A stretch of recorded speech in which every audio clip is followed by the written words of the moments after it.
கர்த்தர் நல்லவர், அவர் கிருபை என்றும் உள்ளது. அவர் நேற்றும் இன்றும் என்றும் மாறாதவராகவே இருக்கிறார்.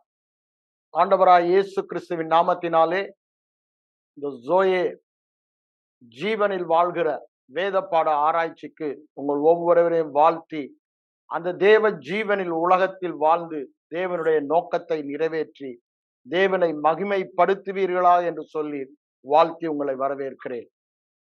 விசேஷமாக ஆண்டவர் எனக்கு இந்த ஆண்டு எவ்வாறு இருக்கும் என்று நான் ஜெபிக்கும் பொழுது அவர் சொன்ன சில வார்த்தைகள் தான் நான் உங்களுக்கு புது வருட என்னுடைய கிரீட்டிங்ஸாக அனுப்பியிருந்தேன். அதில் நீங்க தெளிவாக பார்த்திருக்கலாம். பரிசுத்தவான்கள் யார்? பரிசுத்தவான்கள் மகா உன்னத தேவனின் பரிசுத்தவான்கள். சாதாரண பரிசுத்தவான்ல நாம் யார்? மகா உன்னத தேவனின் பரிசுத்தர் பரிசுத்தர் பரிசுத்தர் என போற்றப்படும் உன்னதமான தேவனின் பிள்ளைகள் நாம், அவருடைய ஜனங்கள் நாம், அவருடைய ஆடுகள் நாம். அவங்களுக்கு அவர் என்னென்ன கொடுக்கிறாரா? ராஜ்யத்தை கொடுக்கிறார். என்ன ராஜ்யம்? பரலோக ராஜ்யம். ஆகவே இப்பொழுதெல்லாம் நமக்கு இந்த பரமண்ட ஜெபத்துல வருது இல்ல, உம்முடைய ராஜ்யம் வருவதாக. அந்த ஜெபம் நம்ம செய்ய தேவையில்லையே. தேவர் ராஜ்யம் நமக்குள் மறுபடியும் பிறந்த நாளில் வந்தது. எப்படி சொல்றீங்கன்னு கேக்குறீங்களா? when the king comes, the kingdom also come with him. அப்படிதானே? ராஜாதி ராஜா நமக்குள் வந்த பொழுது அவருடைய ராஜ்யமும் அவரோடு நமக்குள் வந்தது. ஆகவே இன்னும் நம்ம ராஜ்யம் வர, ஏன் இந்த ராஜ்யம் ஏற்கனவே நமக்கு கொடுக்கப்பட்டு விட்டது. ஏன் அப்படி நம்ம ஒண்ணு நினைக்கிறோம்னா, நம்மால் அந்த ராஜ்யம் நம் மூலமாய் வெளிப்படுவதை பார்க்க முடியல. ஆனா சத்தியம் என்ன? ஏன் நம்ம அது பார்க்க முடியல? ஐம்புலன் அறிவுனால ஆவிக்குரிய சத்தியத்தை பார்க்க நினைத்தா முடியவே முடியாது. நான் ஹீலிங்ல அடிக்கடி சொல்லுவேன், சுகம் பெறுவதில் ஐம்புலன் அறிவுனால 1 பேதுரு 2:24 நான் பெற்றுக்கொண்டதாக பார்க்க முயற்சித்தா தோல்விதான். எவ்வளவுதான் கன்ஃபஸ் பண்றேன், எவ்வளவுதான் அதை திரும்ப திரும்ப சொல்றேன், எனக்கு ஒண்ணுமே நடக்கலன்னு நடக்காது. ஏன்? ஆவிக்குரியவைகளை ஆவிக்குரிய காரியங்களால் நிதானிக்க வேண்டும். அது மாம்சத்தினால் நிதானிக்கப்பட முடியாது. 1 கொரிந்தியர் 2:14 தெளிவாய் பவுல் அங்கு ஆவியானவருக்கு சொல்லுவதை பார்க்கிறோம். என்ன சொல்லுகிறாரு?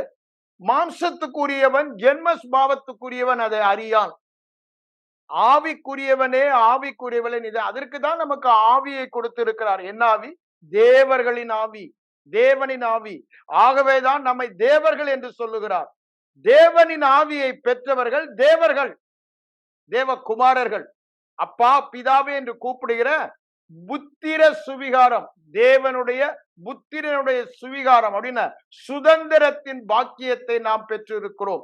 ஆகவேதான் சொல்றேன், ஆவிக்குரியவைகளை ஆவியினாலே பகுத்தறிய வேண்டும். அதுதான் 1 கொரிந்தியர் 2:9 ரொம்ப தெளிவாக அங்கு சொல்லப்பட்டிருக்கும். தேவன் நமக்கு ஆயத்தம் பண்ணி இருக்கிறவைகளை கண் காணவில்லை, காது கேட்கவில்லை, மனித எண்ணத்தில் தோன்றவில்லை என்று சொல்லப்பட்டுள்ளது. என்னங்க? தேவர் ராஜ்யமே நமக்கு கொடுக்கப்பட்டு விட்டது. தேவர் ராஜ்யமே நமக்குள் வந்து விட்டது. லூக்கா 17 அந்த 20-21 வசனங்களை வாசிக்கும் பொழுது அவங்க தேவனுடைய ராஜ்யம் எப்பொழுது வரும்னு கேட்கும் பொழுது ஆண்டவர் சொல்றது, அது பிரத்யட்சமாய் வராது. அப்படின்னா உன் ஐம்புலன் அறிவினாலே தேவனுடைய ராஜ்யத்தை நீ பார்க்க முடியாது. ஆகவேதான் நிக்கதேம கூட ஆண்டவர் என்ன சொல்றாரு? நிக்கதேம நீங்க பாத்தீங்கன்னா யோவான் 3 ஆண்டவரிடத்துல ஆண்டவரே, தேவன் உம்மோடு கூட இல்லைன்னா நீங்க செய்த அற்புதங்கள் அதிசயங்கள் எல்லாம் யாரும் செய்ய முடியாது, இப்படி ஒரு அற்புத வாழ்க்கை வாழ முடியாதுன்றாரு. அப்ப ஆண்டவர் அவனுக்கு என்ன சொன்னாரு? ஆமா ஆமா அப்படின்னாரா? இல்ல. என்ன சொன்னாரு? ஒருவன் மறுபடியும் பிறவாவிட்டால். எதற்கு அதை சொல்லுகிறார்? ஆவிக்குரியவைகளை ஆவிக்குரியன் அறிய வேண்டுமானால் அவன் மறுபடியும் பிறந்தவனாய் இருக்க வேண்டும். மறுபடியும் பிறக்கும் பொழுதுதான் நாம் அதை பெற்றுக் கொள்ளுகிறோம். ஆகவே நாம் ஆவிக்குரியவைகளை அறிய ஆவிக்குரிய தேவனுடைய ஆவியை பெற்றிருக்கிறோம் என்று இங்கு கருந்து சொல்கிறார். அதைதான் அங்க ஆண்டவர் நிக்கதேமுக்கு சொல்றாரு. ஆவியினாலும் வார்த்தையினாலும், ஆவியாகிய வார்த்தையினாலும் பிழைத்தால் தேவனுடைய ராஜ்யத்தை நீ காண முடியும். தேவ ராஜ்யத்தை தொடர்பு கொள்ள ஐம்புலன் அறிவினால் முடியாது. இந்த ஐம்புலன் அறிவு இந்த உலக வாழ்க்கை வாழ்வதற்கு ஆவிக்குரிய ரெவலேஷன் அறிவு எதற்குங்க? வெளிப்பாட்டு அறிவு. அந்த ஆவிக்குரிய மண்டலத்திலே, இயற்கைக்கு அப்பாற்பட்ட மண்டலத்திலே, ராஜாதி ராஜாவின் மண்டலத்திலே ராஜாவாக வாழ்வதற்கு. அததான் அதனாலதான் சொல்றேன், பரலோக ராஜ்யம் அங்கே என்றும் இங்கே என்றும் சொல்லுவதற்கு ஏதுவிராது. அது பிரத்யட்சமாய் வராது. எப்போ வந்துச்சு? நம்ம அப்போஸ்தலர் 2ஆம் அதிகாரத்துல பார்க்கிறோம். பரலோக ராஜ்யம் எப்போது முதலாக வந்தது என்பதை நாம் பார்க்கிறோம். அந்த பரலோக ராஜ்யம் ஏன்? அந்த பரலோக ராஜ்யத்தின் ராஜா அந்த நாளில் நம்மேல் ஊற்றப்பட்டார். அவர் நமக்குள் வந்து விட்டார். ராஜ்யம் நமக்குள் வந்து விட்டது. இன்னும் நம்ம heaven is a wonderful place, I'm going thereன்னு பாடிக்கிட்டு இருக்க வேண்டாம். ஏன்? அது நமக்குள்ளே வந்து விட்டது. தேவனுடைய ராஜ்யம் புசிப்பும் குடிப்பும் அல்ல. அப்படின்னு என்ன? ஐம்புலன் அறிவுனால செய்யற காரியங்கள் அல்ல, ஆவியினால் நடக்கிறதா சமாதானமும் நீதியும் சந்தோஷம். இது ஆவியினாலே. தேவர் ராஜ்யத்தை அறிய வேண்டுமானால் ஆவியாகிய வசனத்தினாலும் தேவ ஆவியினாலும் தான் அறிய வேண்டும். ஆகவேதான் நான் சொல்றேன், இந்த வருடம் தேவன் நமக்கு சொல்லுவதெல்லாம், உங்களுக்குள் தேவ ராஜ்யம் இருக்கிறது. இந்த உலகத்தில் நீங்கள் தேவர்களாக ராஜாவாக வாழ வேண்டும். உங்களுடைய பொறுப்பு பரலோகத்தை பூமிக்கு கொண்டு வர வேண்டும். நம்முடைய நோக்கம் என்ன? தேவன் நம்மை குறித்து வைத்திருக்கிற திட்டம் என்ன? The heaven should invade earth. பரலோகம் பூமியை ஆக்கிரமிக்க வேண்டும். யார் மூலமாக? அவருடைய சரீரமாகிய சபையின் மூலமாக, நம் மூலமாக தான் அதை அவர் செய்ய முடியும். அதற்குத்தான் அவர் மானிடனாக உலகத்தில் வந்தார். அவர் உலகத்தில் வரும் பொழுது மரியாளிடம் தேவதூதன் காபிரியேல் வந்து சொன்னது என்ன? தாவீதின் சிங்காசனத்தை அவருக்கு கொடுப்பார். அப்படிதானே? அவருடைய ஆளுகைக்கு முடிவே இல்லை. அவருடைய கர்த்தத்துவம் முடிவில்லாத கர்த்தத்துவம். அவருடைய ஆளுகை ஒரு முடிவில்லாதது, ஒரு லிமிட் இல்லாதது, எல்லை இல்லாத ஆளுகை. அப்ப நம்முடைய ஆளுகை என்னங்க? ஆளுகை நமக்கு கொடுக்கப்படும் என்று தாவீது சொல்லுகிறான். சாரி, அங்க தானியேல் சொல்லுவதை பார்க்கிறோம். தானியேல் அங்க சொல்வதற்கு காரணம் என்ன? நான் அதை எடுத்து உங்களுக்கு நான் படிக்கிறேன். நான் வேகமா போனேன்னா அதை you may not be able to grasp it or I may not be able to tell you clearly. நான் அதை எடுங்க, தானியேல் எடுங்க. நீங்களும் உங்க கையில பைபிள் எடுத்துக்கீங்க. 18ஆம் வசனம், 8ஆம் அதிகாரம் 18ஆம் வசனம். உன்னதமானவருடைய பரிசுத்தவான்கள் ராஜரீகத்தை பெற்று. What is ராஜரீகம்? டொமினியன், ஆளுகை. ஆதியிலே தேவன் ஆதாமை சிருஷ்டித்த பொழுது நம்ம வாசிக்கிறோம் 1ஆம் அதிகாரம் 26, 28ல கீழ்ப்படுத்தி ஆண்டு கொள்ளுங்கள் என்று சொன்னார். ஆண்டவருடைய பிரதான நோக்கம் நாம் பூமியிலே ஆண்டவராக, பூமியிலே ராஜாவாக, பூமியிலே தேவர்களாக, பூமியை தேவர் ராஜ்யமாக மாற்ற வேண்டும். ஐயா, 1000 வருட அரசாட்சி எங்க நடக்க போகுது? புதிய எருசலேம், புதிய பூமி இந்த பூமியில் தான். இந்த பூமியில் தான். இந்த பூமியை தேவ ராஜ்யமாக்க வேண்டும். இது தேவனுடைய நோக்கம். அதான் சொல்றாரு, உன்னதமானவர். நாம் யார்? உன்னதமானவருடைய பரிசுத்தவான்கள். இதுல 1 இன்ச்சு கூட நான் தாழ்வா நினைக்கவே மாட்டேன். யார் என்ன கொடுத்து தவறான உபதேசம் என்னன்னு சொன்னாலும் எனக்கு கவலை இல்லை. நான் நீதிமான், உன்னதமானவருடைய பிள்ளை, உன்னதமானவருடைய பரிசுத்தவான், உன்னதமானவருடைய பரிசுத்தவான். திரும்ப திரும்ப நான் சொல்லுவேன், இந்த வருடம் ஃபுல்லா என்ன சொல்லுவேன்? நான் உன்னதமானவருடைய பரிசுத்தவான். நீங்களும் இந்த வருடம் முழுவதுமாய் சொல்ல வேண்டியது, நான் உன்னதமானுடைய பரிசுத்தவாட்டி, பரிசுத்தவான். அதுல எந்த சந்தேகம்? இது ஐம்புலன் அறிவினால் சொல்லுகிற அல்ல, இது ஆவியின் வெளிப்பாட்டினால் சொல்லுகிறது. வேத வசனத்திலே ஆண்டவர் என்னை எவ்வாறு பார்க்கிறார் என்று சொல்லப்பட்டுள்ளது. ஆவிக்குரிய மண்டலத்தை பார்க்க வேண்டுமானால் ஆவியினாலதான் பார்க்க முடியும்.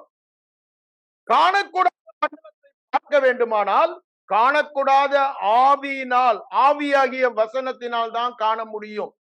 நீங்க வேதத்துல கூட பார்க்கலாம். இத நான் அது ஏன்றது திரும்பவும் சொல்றேன். ஏன்னா அரேன்னு இருக்குது, ஒரு கன்ஃபியூஷன் இருக்கிறனால திரும்ப சொல்றேன். யோவான் 6ஆம் அதிகாரத்துக்கு வாங்க. யோவான் 6ஆம் அதிகாரத்துல ஆண்டவர் அநேக காரியங்களை உங்களுக்கு சொல்லி கொண்டு வருகிறார். அப்ப அவர் சொல்றாரு, 50 நிறைய அது முன்னால உள்ள சொல்லிட்டே வர்றாரு. என்னுடைய மாம்சத்தை புசிக்கிறவன் என்னென்றைக்கும் பிழைப்பான்னு 51 சொல்றாரு. 50ல என்ன சொல்றாரு? இதுல புசிக்கிறவன் மறியாமல் இருக்கும்படி வானத்தில் இருந்த இறங்கின அப்பம் நானே என்றார்.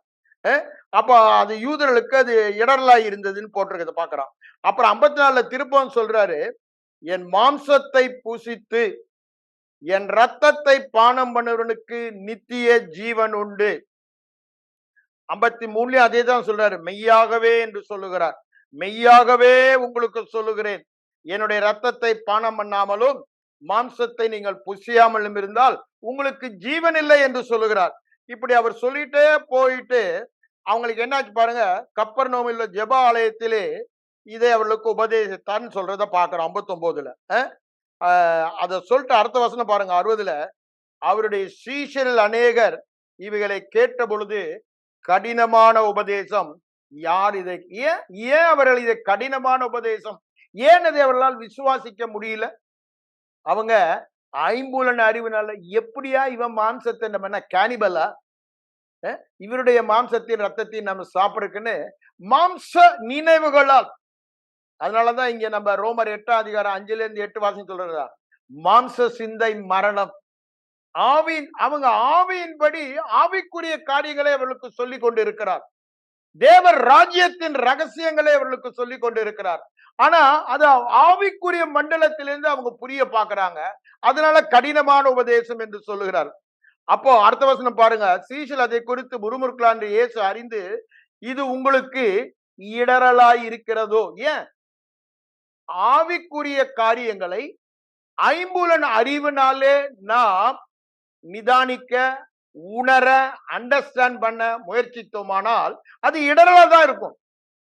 அது இடரலா இருக்கும் போது அவர் என்ன சொல்றார் பாருங்க, நீங்க இது ஏன்னா நான் முன்னிருந்த இடத்திற்கு ஏறி போய் காண்பீர்களானால் எப்படி இருக்கும் என்று தன்னுடைய ஆவிக்குரிய காரியங்களை அவங்க இயேசுவை இதுவரைக்கும் மாம்சத்துல பாக்குறாங்க. அதனால்தான் பவுல் கூட 2 கொரிந்தியர் 5:15-16 என்ன சொல்றாரு, ஒருவனையும் நான் மாம்சத்தின்படி அறியேன். இயேசுவையும், மாம்சத்தில் வந்த இயேசுவையும் மாம்சத்தின்படி அறியேன். அப்போ ஆவிக்குரிய இயேசுவை, தேவகுமாரனை, ஆவியின் ரீதியில தேவகுமாரனாய் இருந்த அவரை, மனுஷகுமாரனாக சரீரத்தில் வந்த அவரை ஆவிக்குரிய ரீதியிலே பார்க்க வேண்டும் என்பதுதான் தேவனுடைய திட்டம். ஆனா அதை பார்ப்பதற்குத்தான் ஆவியானவரும் தேவ வார்த்தையும் நமக்கு கொடுக்கப்பட்டிருக்கிறது. இது ரெண்டும் நமக்கு பிரதானமாய் ஏற்கனவே கொடுக்கப்பட்டு விட்டது. எதற்கு?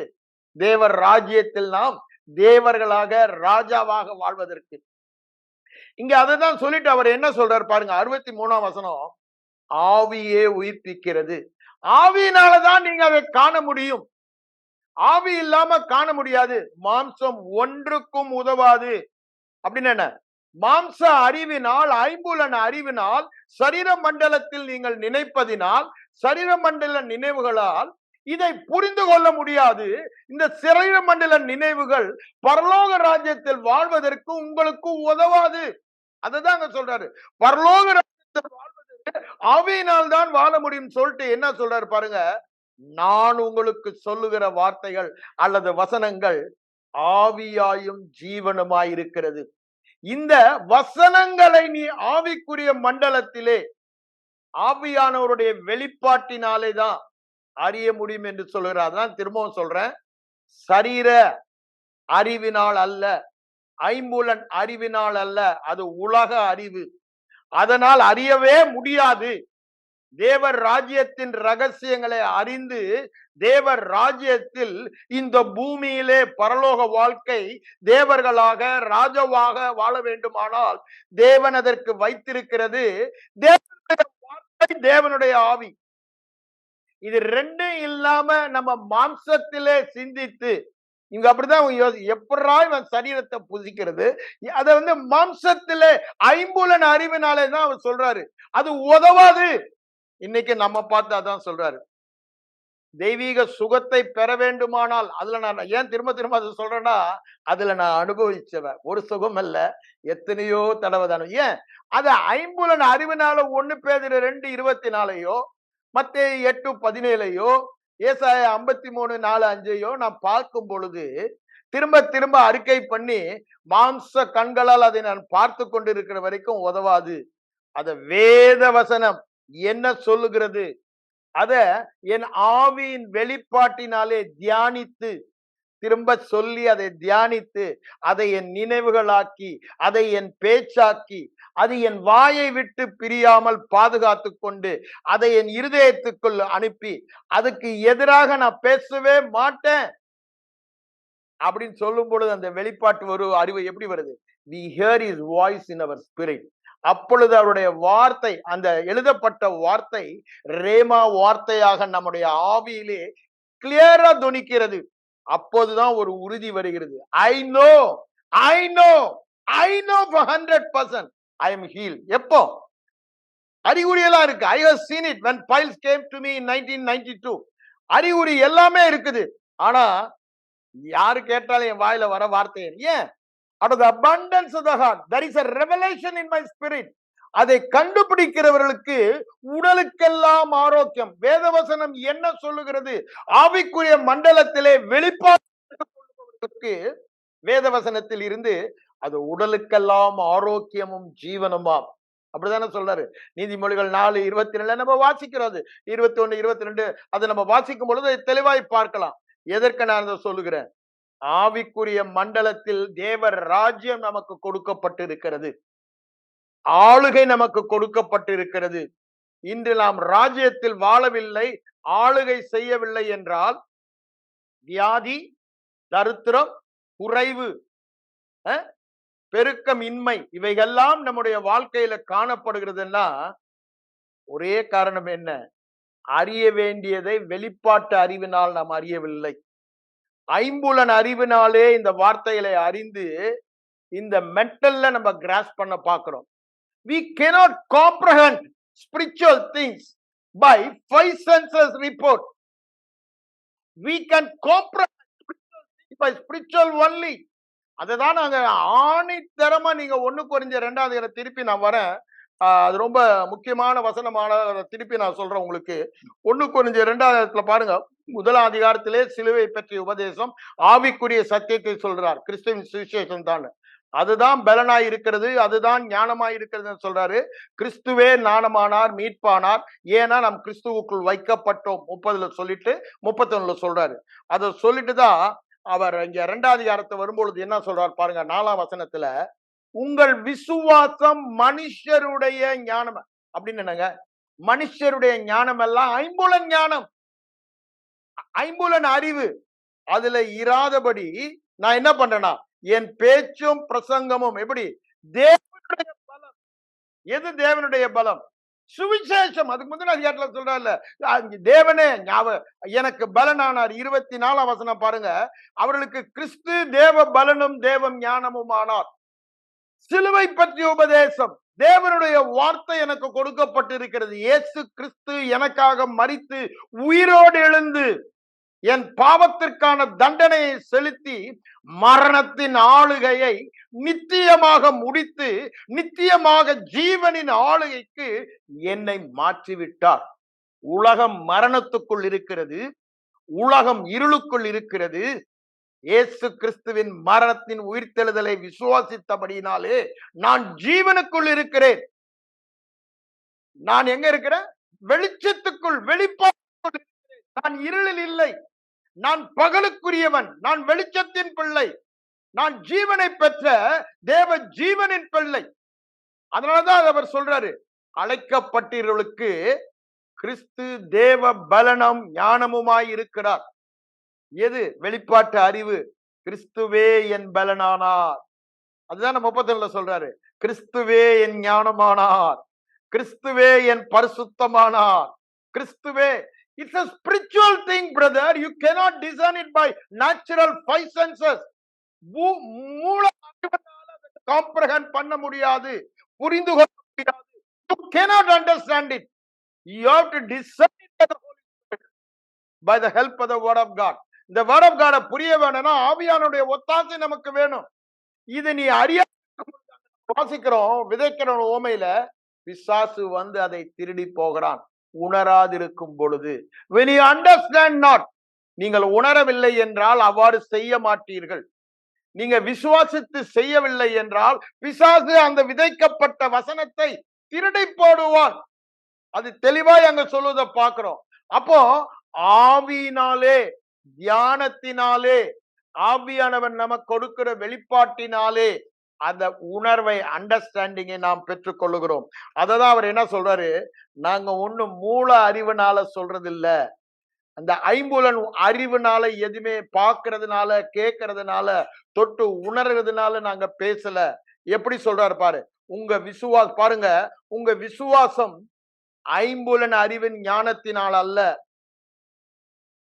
வெளிப்பாட்டு அறிவில் கிறிஸ்துவே கிறிஸ்துவே பலனானார், ஞானமானார், பரிசுத்தமானார், நீதியானார், எனக்கு எல்லாவுமானார் என்ற வெளிப்பாட்டு அறிவில் நிற்கும்படிக்கு என் பேச்சும் என் பிரசங்கமும் மனுஷ ஞானம் என்ன, ஐம்புலன் ஞானத்தினால் அல்ல, அது நயவசனிப்பினாலும் அல்ல, ஆவியினாலும் பலத்தினாலும் ஸ்திரப்பட்டதாக பேசும். அதுதான் அங்க சொல்றாரு. ஒன்னு தெசலோனிக்கேயர் 5:6 அவர் சொல்லும் பொழுது, பலத்தினாலே எங்க பிரசங்கம், அது அவங்க விசுவாசிக்கும் பொழுது அவர்களுக்குள் பலமாய் கிரியை செய்தது என்று 2:13 1 தெசலோனிக்கேயர் 2:13 சொல்வதை நம்ம பார்க்கிறோம். அப்ப பாருங்க, அதை சொல்லிட்டு தான் சொல்றாரு 7ஆம் வசனம், உலக தோற்றத்துக்கு முன்னே நம்முடைய மகிமைக்காக ஏற்படுத்தினதும் மறைக்கப்பட்டதுமான ரகசியம். உலக தோற்றத்திற்கு முன்னே என்ன ரகசியங்க? நீங்க எபேசியர் 1 வாங்க, அங்க நிறைய சத்தியம் சொல்றாரு. எபேசியர் பிரதர் வில்லியம்ஸ் கூட நமக்கு இமீடியட்டா எபேசியர் பைபிள் ஸ்டடி ஆரம்பிக்கணும்னு சொல்லிட்டு இருக்காரு. ஆண்டவருக்கு சித்தமானா இந்த மாதம் ஆரம்பிக்கலாம். தட் இஸ் எக்ஸ்க்ளூசிவ்லி ஃபார் பாஸ்டர்ஸ்க்கு. கொஞ்சம் டீப்பா நம்ம ஆராய்ந்து பார்ப்போம் என்று நினைத்து கொண்டிருக்கிறோம். ஆண்டவர் நமக்கு அது கிருபை தருவார். இங்க பாருங்க, அவர் என்ன சொல்றாரு 6ஆம் வசனத்துல, தம்முடைய தயவுள்ள சித்தத்தின்படியே இயேசு கிறிஸ்து மூலமாக சுவிகார புத்திரராகும்படி நம்மை முன்குறித்து இருக்கிறார். அப்படியே வரிசையா சொல்றாரு, ரத்தத்தினாலே பாவ மன்னிப்பாகி மீட்பு அதெல்லாம் சொல்லிட்டு நீங்க நேரா இங்க வாங்க 12ஆம் வசனம். அதுல ரொம்ப அழகா சொல்லப்பட்டுள்ளது. என்ன சொல்லப்பட்டுள்ளது பாருங்க, நம்முடைய சுதந்திரத்தை தேவன், என்னுடைய சுதந்திரம் தேவனுடைய பலன், என்னுடைய சுதந்திரம் தேவனுடைய ஞானம். இப்ப அப்படித்தானே பவுல் சொன்னாரு. அதை தான் பார்த்துக்கிட்டு இருக்கோம். இன்னும் நிறைய இருக்கு. தேவனுடைய அதிகாரம், தேவனுடைய வல்லமை, தேவனுடைய மகிமை, தேவனுடைய ஆளுகை, எல்லாமே என் சுதந்திரம். அதான் அவர் என்ன சொல்றாரு, தமது சித்தத்தின் ஆலோசனைக்கு இது தேவனுடைய எல்லாவற்றையும் நடப்பிக்கிற அவருடைய தீர்மானம். தேவனுடைய சித்தம் என்ன, தேவனுடைய ஆலோசனை என்ன, அவருடைய தீர்மானம் என்ன? கிறிஸ்துவுக்குள் நாம் என்னவா இருக்கணுமா? சுதந்திரமாய் இருக்கும்படி. ரொம்ப அழகா சொல்லல, சுதந்திரராய் இருக்கும்படி தெரிந்து கொள்ளப்பட்டோம். எப்படி? முன்குறிக்கப்பட்டு. எப்போ? உலக தோற்றத்திற்கு முன்பே. அததான் அங்க நம்ம 4ஆம் வசனத்திலையும் பார்க்கிறோம். அன்பிலே குற்றமற்றவர்களாக பரிசுத்தவான்களாய் காணப்படும்படி உலக தோற்றத்திற்கு முன்பே நாம் தெரிந்து கொள்ளப்பட்டவர்கள் என்று சொல்லுகிறார்.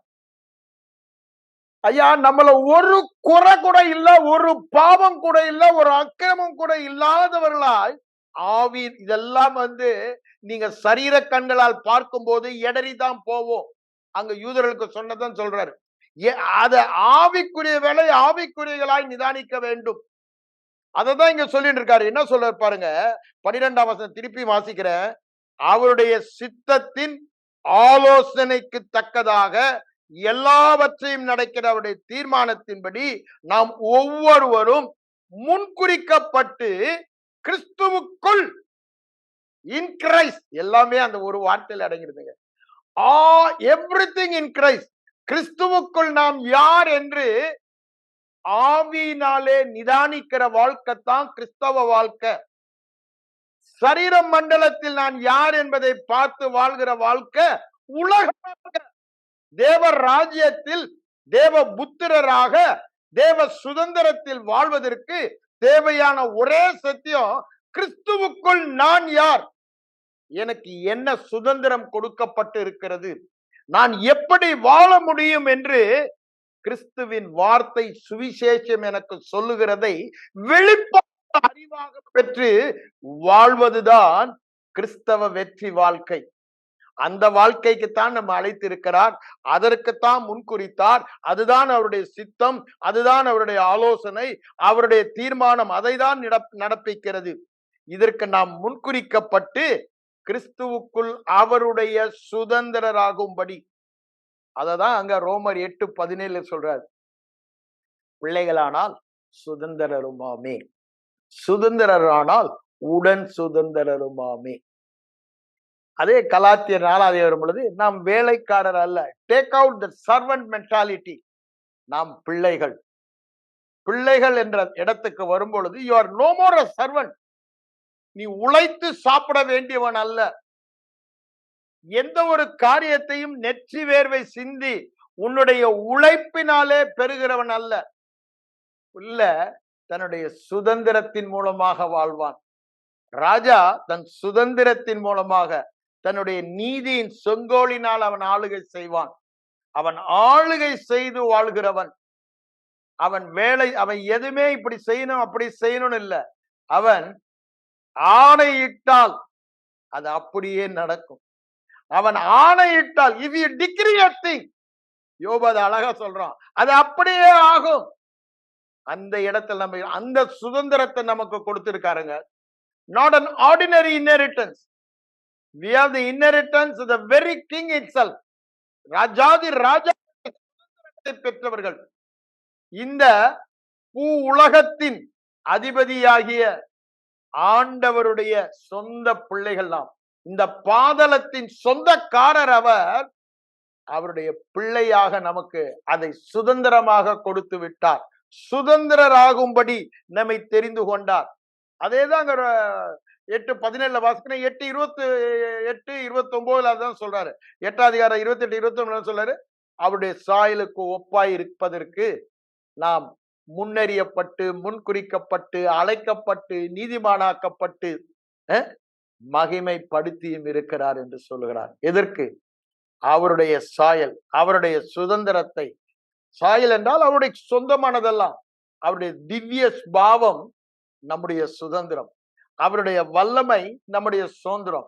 இந்த சுதந்திரத்தை உலகத்திற்கு காண்பிக்கும்படி, அவருடைய மகிமைக்கு புகழ்ச்சியாக, ஐயா அவருக்கு மகிமையே நாம தான், அவருடைய புகழ்ச்சியும் நம்ம தான். அப்படிதானே? அதற்காக தான் இதை நமக்கு கொடுத்திருக்கிறார். அவர் தேவர் என்பதற்கு நாமே சாட்சிகளாய் இருக்கிறோம். அவர் ஆண்டவர் என்பதற்கு நாமே சாட்சி. வேதவசனம் தெளிவா இது சொல்லுகிறது. நான் ஏன் இதை உங்களுக்கு சொல்ல வருகிறேன்? இது தெளிவா இங்க சொல்லுகிறாரு. மனுஷ ஞானத்தினால, திரும்பவும் சொல்றேன், ஐம்புலன். there are two knowledge, sense knowledge, revelation knowledge. மாம்ச அறிவு, ஆவிக்குரிய அறிவு. மாம்ச மனம், ஆவிக்குரிய மனம். அது மாதிரி நான் சொல்லிக்கொண்டே போகலாம். தரிசித்து நடப்பது, விசுவாசித்து நடப்பது. அததான் இங்க பவுல் என்ன சொல்றாரு பாருங்க. எழுதியிருக்கிறபடி நமக்கு கொடுக்கப்பட்ட சுதந்திரம் என்ன? தேவனுடைய ராஜ்யம் எல்லாமே கொடுக்கப்பட்டு விட்டது. என்னவெல்லாம் தேவ ராஜ்யத்தில் இருக்குன்னு நீங்க பரலோகத்துல போய் அனுபவிக்க போறேன்னு நினைக்கிறீங்களோ, வேதத்தில் எழுதப்பட்டுள்ளதோ, அவையெல்லாம் நமக்கு ஆயத்தமாகி கொடுக்கப்பட்டு இருக்கிறது. உலக தோற்றத்திற்கு முன்பே அடிக்கப்பட்ட ஆட்டுக்குட்டியானவர் நம் பேரில் அதை வைத்து விட்டார். இங்க என்ன சொல்றார் பாருங்க. அத 9ஆம் வசனம், ஆயத்தம் பண்ணினவைகளை கண் காணவில்லை, காது கேட்கவில்லை, மனித எண்ணத்தில் தோன்றவும் இல்லை. அதை என்ன பண்ணாராம்? அடுத்த வசனம், நமக்கோ அவைகளை தமது ஆவியினாலே வெளிப்படுத்தினார். தேவனுடைய ஆழங்களை ஆராய்ந்திருக்கிறார். ஐயா, இட்ஸ் ஆல் டீப் ட்ரூத். அதனாலதான் ஆண்டவர் இந்த வருடத்தில் நம்ம பார்த்து பேதுருட்ட சொன்னது மாதிரி ஆழத்திலே கொண்டு போய் வலையை போடு என்று சொல்கிறார். இந்த மேலோட்ட வாழ்க்கை உனக்கு வேணாம். நீ தேவர் ராஜ்யத்தில் வாழ்ந்து தேவர் ராஜ்யத்தை பூமிக்குள் உள்ள மக்களுக்கு காண்பிக்கும் என்னுடைய சாட்சி, என்னுடைய புகழ்ச்சி, என்னுடைய மகிமை, என்னுடைய கீர்த்தி நீதான் என்று சொல்லுகிறார். நாம் தான் அவருடைய மகிமை, நாம் தான் அவருடைய கீர்த்தி, நாம் தான் அவருடைய புகழ்ச்சி என்று சொல்லுகிறார். இவ்வளவு நாட்கள் நீங்க தான் எங்க மகிமை டாடி, நீங்க தான் எங்க புகழ்ச்சி டாடி, நீங்க தான் எங்க கீர்த்தி டாடின்னு சொல்லிக்கிட்டு இருந்தோம். ஆனா இப்ப அவர் சொல்றது காதுல கேட்கட்டும். அது நிச்சயமா இருந்தால், அவருடைய மகிமை புகழ்ச்சி கீர்த்தியாய் இருந்தால், அவர் இருக்கிற வண்ணமாகவே இருக்கிற நீ எனக்கு மகிமையாக, எனக்கு புகழ்ச்சியாக, எனக்கு கீர்த்தியாக பூமியில் எங்கும் காணப்படுவாய் என்று நம்மை பார்த்து இந்த ஆண்டு சொல்லுகிறார். அதுதான் சுதந்தரிக்கும் ஆண்டு. பொசஸிங் ராஜ்யம் ஏற்கனவே நமக்கு கொடுக்கப்பட்டு விட்டது. ஆளுகை டொமினியன் ஏற்கனவே நமக்கு கொடுக்கப்பட்டு விட்டது. ஆனா நாம் அதை சுதந்திரிக்க வேண்டும். உன்னதமானவரின் பரிசுத்தவான்கள், உன்னதமான தேவனின் பரிசுத்தவான்கள் ராஜ்யத்தையும் ஆளுகையும் பெற்று அதை சுதந்திரித்துக் கொள்ளுவார்கள். அந்த நேரம் வந்தது என்று சொல்லுகிறார். அது அப்பவும் அது உடனே என்ன சொல்லுவாங்க? அந்த வசனத்தை சொன்னதும் ஆண்டோடைய வருகையில நடக்க போறது இப்பவுமே சந்தர் சிங் சொல்லிக்கொள்ள, ஐயா எல்லா ட்ரூத்துமே அப்படிதானே, என் சரீரம் மறுரூபமாக போகிறது, அப்பதான் வியாதி இல்லாத வாழ்க்கைன்னுவாங்க. இல்லையா, எல்லா ட்ரூத்துமே இப்போதும் அப்போதும், நவ் அண்ட் தென். அதை நல்லா புரிந்து கொள்ள வேண்டும். ரோமர் 8:11 இப்பொழுதும் அப்பொழுதும். எப்படி? கிறிஸ்துவை மரித்தோர்ந்து எழுப்பின ஆவியானவர் சாவுக்கேதுவான, வியாதிக்கேதுவான, பாவத்துக்கேதுவான இந்த சரீரங்களை உயிர்ப்பிப்பது இப்பொழுது என்னில் வாசம் பண்ண உயிர்த்தெழுதலின் ஆவியினாலே என்று சொல்லுகிறார். அது இப்போதும் நடக்கிறது. I can live a sickness free life. I can live a lack free life. I can live a defeat free life. தோல்வி இல்லாத வாழ்க்கை, எல்லா எப்பொழுதும் வெற்றி சிறந்து வாழ்கிற வாழ்க்கை, அதுதான் தேவனை மகிமைப்படுத்துகிற வாழ்க்கை, அதுதான் தேவனுக்கு புகழ்ச்சி கொண்டு வருகிற வாழ்க்கை, அதுதான் தேவனுக்கு கீர்த்தி கொண்டுகிற வாழ்க்கை. தேவ பிள்ளைகள் வாழ்க்கையிலே தேவ ராஜ்யத்தை வெளிப்படுத்துகிற வாழ்க்கை, அதுதான் வேதம் சொல்லும் சத்தியம். அநேக நேரங்களில நமக்கு கொடுக்கப்பட்டதை நாம் அறியவில்லை. அதுதான் இங்க சொல்றாரு, மண் காணவில்லை, காது கேட்கவில்லை. ஆனா தேவன் என்ன பண்ணாரா? ஆவியினாலே. எப்ப வெளிப்படுத்துவார்? நீங்க தியானிக்கலன்னா எங்கெங்க வெளிப்பாடு? ஆவியானவர் உதவி செய்யதான் வந்திருக்காரு. ஆனா நாம் செய்ய வேண்டியது இரவும் பகலும், இரவும் பகலும், இரவும் பகலும். ஐயா யோசுவா 1:8 அதுதான் சொல்றாரு. யோசுவாவால கானானில் உள்ள எல்லா ஆவிகளை, அப்படின்னா என்ன, எல்லா ராஜ்யங்களையும் மேற்கொண்டு அதை சுதந்திரமாக பங்கிடவே முடியாது. ஆனா அது தேவனுடைய வேலை. ஆனா தேவனுடைய வேலைன்னு அவனை சும்மா போக சொல்றாரா? தேவனுடைய வேலை தான், தேவனுடைய ஒர்க் தான் அவங்களுக்கு சுதந்திரத்தை தந்தது. ஆனா யோசுவா செய்ய வேண்டிய காரியம் ஒன்று இருந்தது. யோசுவா 1:8 அதை தெளிவா சொல்றாரு. இந்த வேத புத்தகம், ஐயா அவங்களுக்கு நியாயப்பிரமாண புஸ்தகம் தான், அவங்களுக்கு இதெல்லாம் கிடையாது. கிறிஸ்துவுக்குள் நாம் என்ற சத்தியம் சுவிசேஷம் இல்ல. யோவான் வரைக்கும் தான் அது. யோவான் முதல் சுவிசேஷம் பலவந்தம் பண்ணப்படுகிறது, அல்லது பரலோக ராஜ்யத்தின் சுவிசேஷம் பலவந்தம் பண்ணப்படுகிறது என்று சொல்லுகிறார். ஆனா நம்ம அது இன்னும் பழச பிடிச்சிருக்கோம். அதனாலதான் நான் சொல்றேன், இந்த வேத புத்தகம், இந்த சுவிசேஷம், இந்த பரலோக ராஜ்யத்தின் சுவிசேஷம் உன் வாயை விட்டு பிரியாதிருப்பதாக. அதாங்க ரொம்ப கீயே. பரலோக ராஜ்யத்தை, ஆளுகையை அனுபவிப்பதற்கு இந்த வருடத்திற்கு ஆண்டவர் நம்ம ஒவ்வொருடமும் சொல்லுவது இந்த ராஜ்யத்தின் வார்த்தை. நியாயப்பிரமாணம் இல்ல, இந்த காரியங்களை சொல்லுகிறார். நிருபங்களில் சொல்லப்பட்ட கிறிஸ்துவுக்குள், நீ கிறிஸ்துவுக்குள், கிறிஸ்து உனக்குள், இந்த சுவிசேஷம், இந்த சத்தியம் உன் வாயை விட்டு பிரியாதிருக்க வேண்டும். அப்படின்னா என்ன அர்த்தம்? அதுக்கு மாற ஒரு வார்த்தை கூட நீ பேசக்கூடாது. நீ வாயை திறக்காம இருந்துரு, திறந்தினா இதைதான் பேசணும்ன்றாரு. என்ன வார்த்தை? இந்த சுவிசேஷத்திற்கு ஏற்ற வார்த்தை. என்ன வார்த்தை? நாம் தேவர்களாய் இருக்கிறோம், கிறிஸ்துவுக்குரியதெல்லாம் எனக்குரியது, அவர் இருக்கிற வண்ணமாகவே நான் இருக்கிறேன், ஏற்கனவே சிங்காசனம் அப்படின்னு ஆளுகையின் ஸ்தானத்தில் உட்கார்ந்து விட்டேன், ஏற்கனவே நீதியின் செங்கோல் எனக்கு கொடுக்கப்பட்டு விட்டது ஆளுகை செய்ய. இலவசமாய் கொடுக்கப்பட்ட பரிபூர்ண கிருபையையும் தேவன் நீதியையும் பெற்றவன் நான் ஆளுகை செய்வது அதிக நிச்சயம். எதை? உலகத்தில் உள்ள கேடுகளை, பிசாசின் கிரியைகளை அழிப்பது, ஆளுகை செய்வது அதிக நிச்சயம். இது அதற்கு மாறா எனக்கு வியாதி, எனக்கு பயம், எனக்கு கவலை, எனக்கு குழப்பம். நோ, இது உன் வாயை விட்டு பிரியாதிருப்பதாக. Anything contrary to the gospel, இந்த சத்தியத்துக்கு எதிர்மறையான எந்த காரியமாய் இருந்தாலும் ஆண்டவர் என்ன சொல்றாரு? Evil report. கெட்ட மனிதன் தன்னுடைய கெட்ட பொக்கிஷமான இருதயத்தில் இருந்து கெட்ட காரியங்களை பேசுகிறான். A evil man out of the abundance of the evil treasure in his heart speaks evil thing என்று சொல்லுகிறார். மத்தேயு 12ல பார்க்கிறோம். அத சொல்லிட்டு தான் சொல்றாரு, இருதயத்தின் இறைவனால் வாய் பேசுகிறது. மனிதர் பேசும் வீணான வார்த்தைகளை குறித்து. எதுங்க வீணான வார்த்தை? which is not productive. நான் சுகமாய் வாழ வேண்டும் என்பது அவருடைய சித்தம். குறைவில்லாமல் வாழ வேண்டும் என்பது அவருடைய சித்தம். நான் ஆளுகை செய்ய வேண்டும், இந்த உலகத்தில் உள்ள எதிர்காரியங்களை நான் ஆளுகை செய்ய வேண்டியது அவருடைய சித்தம்.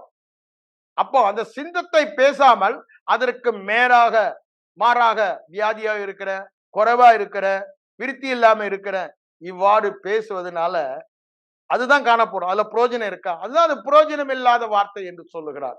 இட்ஸ் ஆல் நான் ப்ரொடக்டிவ் வேர்ட்ஸ். அதாவது நமக்கு பயன் இல்லாத வார்த்தைகள், நமக்கு தேவனுடைய சித்தத்தை நிறைவேற்றாத வார்த்தைகள். தேவ வார்த்தை தான் தேவ சித்தத்தை நிறைவேற்றும். ஆண்டவர் தேவனுடைய ராஜ்யத்தில் வாழ்வதற்கு நமக்கு கொடுத்த மிகப்பெரிய சொத்து தேவனுடைய வார்த்தை. தேவர் ராஜ்யத்தை குறித்து அவர்களுக்கு ஒரு ஓமையை சொன்னார் நினைக்கிறேன். லூக்கா 19 சொல்றாரு.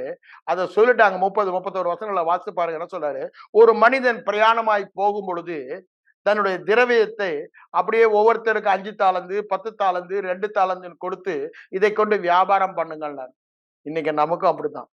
இந்த தேவர் ராஜ்யத்தில் தேவ வார்த்தையை கொடுத்து இருக்கிறார்.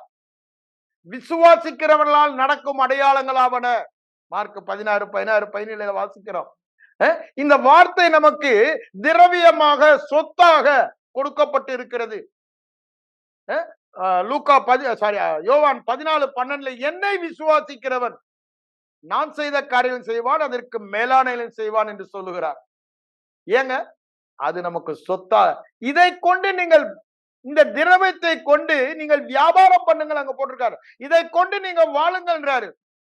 நம்ம ஒண்ணுமே செய்யாம உட்கார்ந்துட்டு, ஆண்டவரே என்ன சுகமாக்கும், ஆண்டவரே எழுப்புதல அனுப்பும், ஆண்டவரே எங்க தேசத்தை சந்தியும், 1,00,000 மக்களை கூட கூட்டிடுவோம், எழுப்புதல அனுப்பும், எங்க தேசத்தை ரட்சியும், எங்க தேசத்துக்கு இறங்கணும். அவர் இறங்காமையா சிலுவைக்கு இறங்கி வந்தாரு? இரக்கம் உள்ளவர், இரக்கத்தின் ஐஸ்வர்யம். சிலுவைக்கு சென்று அவருடைய இரக்கத்தை வெளிப்படுத்தி விட்டார். ஆனா தேவ ஜனம் இன்னும் இறங்குமே இறங்குமே இறங்குமே என்று புலம்பிக் கொண்டு இருக்கிறது. அவர் என்ன சொல்லுகிறாரோ அதை செய்யாம எவ்வளவுதான் புலம்பனாலும் எழுப்புதல அனுப்பும், எங்க தேசத்தை சந்தியும்னு 1,00,000 மக்களை கூட்டி ஜெபித்தாலும் அது நடக்க போறது இல்ல. அவர் என்ன சொன்னாரு? வார்த்தையை கொடுத்து விட்டேன், இந்த வார்த்தையினால் வியாபாரம் பண்ணுங்கள். அப்படின்னு என்னங்க? இந்த வார்த்தையை விதைத்து அதன் பலனை பெறுங்கள் என்று சொல்லுகிறார். தேவனுடைய ராஜ்யம் எப்படி கிரியை செய்கிறது? தேவனுடைய ராஜ்யத்தின் பிரதானமான லா, சட்டம், பிரின்சிபல் என்ன? sowing and reaping, sowing and reaping. ஆதியாகமம் 1:29 அதை சொல்றாரு. அப்படிதானே? தன் கனிகளை தரும் விதைகளை கொடுத்தேன் என்று சொல்லுகிறார். ஆதியாகமம் 8:22 பூமி உள்ளளவும் விதைப்பும் அறுப்பும் இருக்கும் என்று சொல்லுகிறார். கலாத்தியர் 6 என்ன சொல்றாரு? தேவன் தம்மை பரியாசம் பண்ண ஓட்டார். எப்படியா பரியாசம் பண்றீங்க?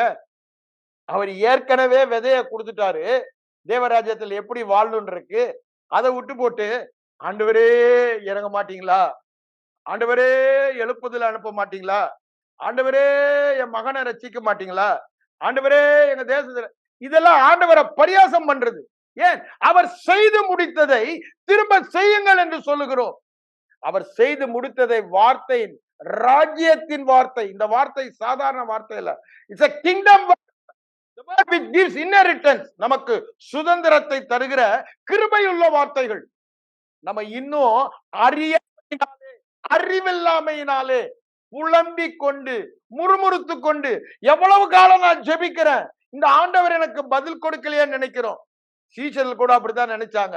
ஆண்டவர் இந்த விதையை குறித்த கருத்தை ஓமைய தேவ ராஜ்யம் எப்படி செயல்படுகிறது என்று மார்க் 4 அதிகாரம், லூக்கா 7 அதிகாரம், மத்தேயு 13 அதிகாரத்துல அழகா சொல்லிடுறார். அங்க 4 அதிகாரத்துல பாருங்க, அதை சொல்லிட்டு அக்கறைக்கு போவோம் வாருங்கள் என்று சொல்லுகிறார். அது என்னங்க? அவங்களுக்கு ஒரு வார்த்தை கொடுக்கிறாரு. என்ன வார்த்தை? விதை.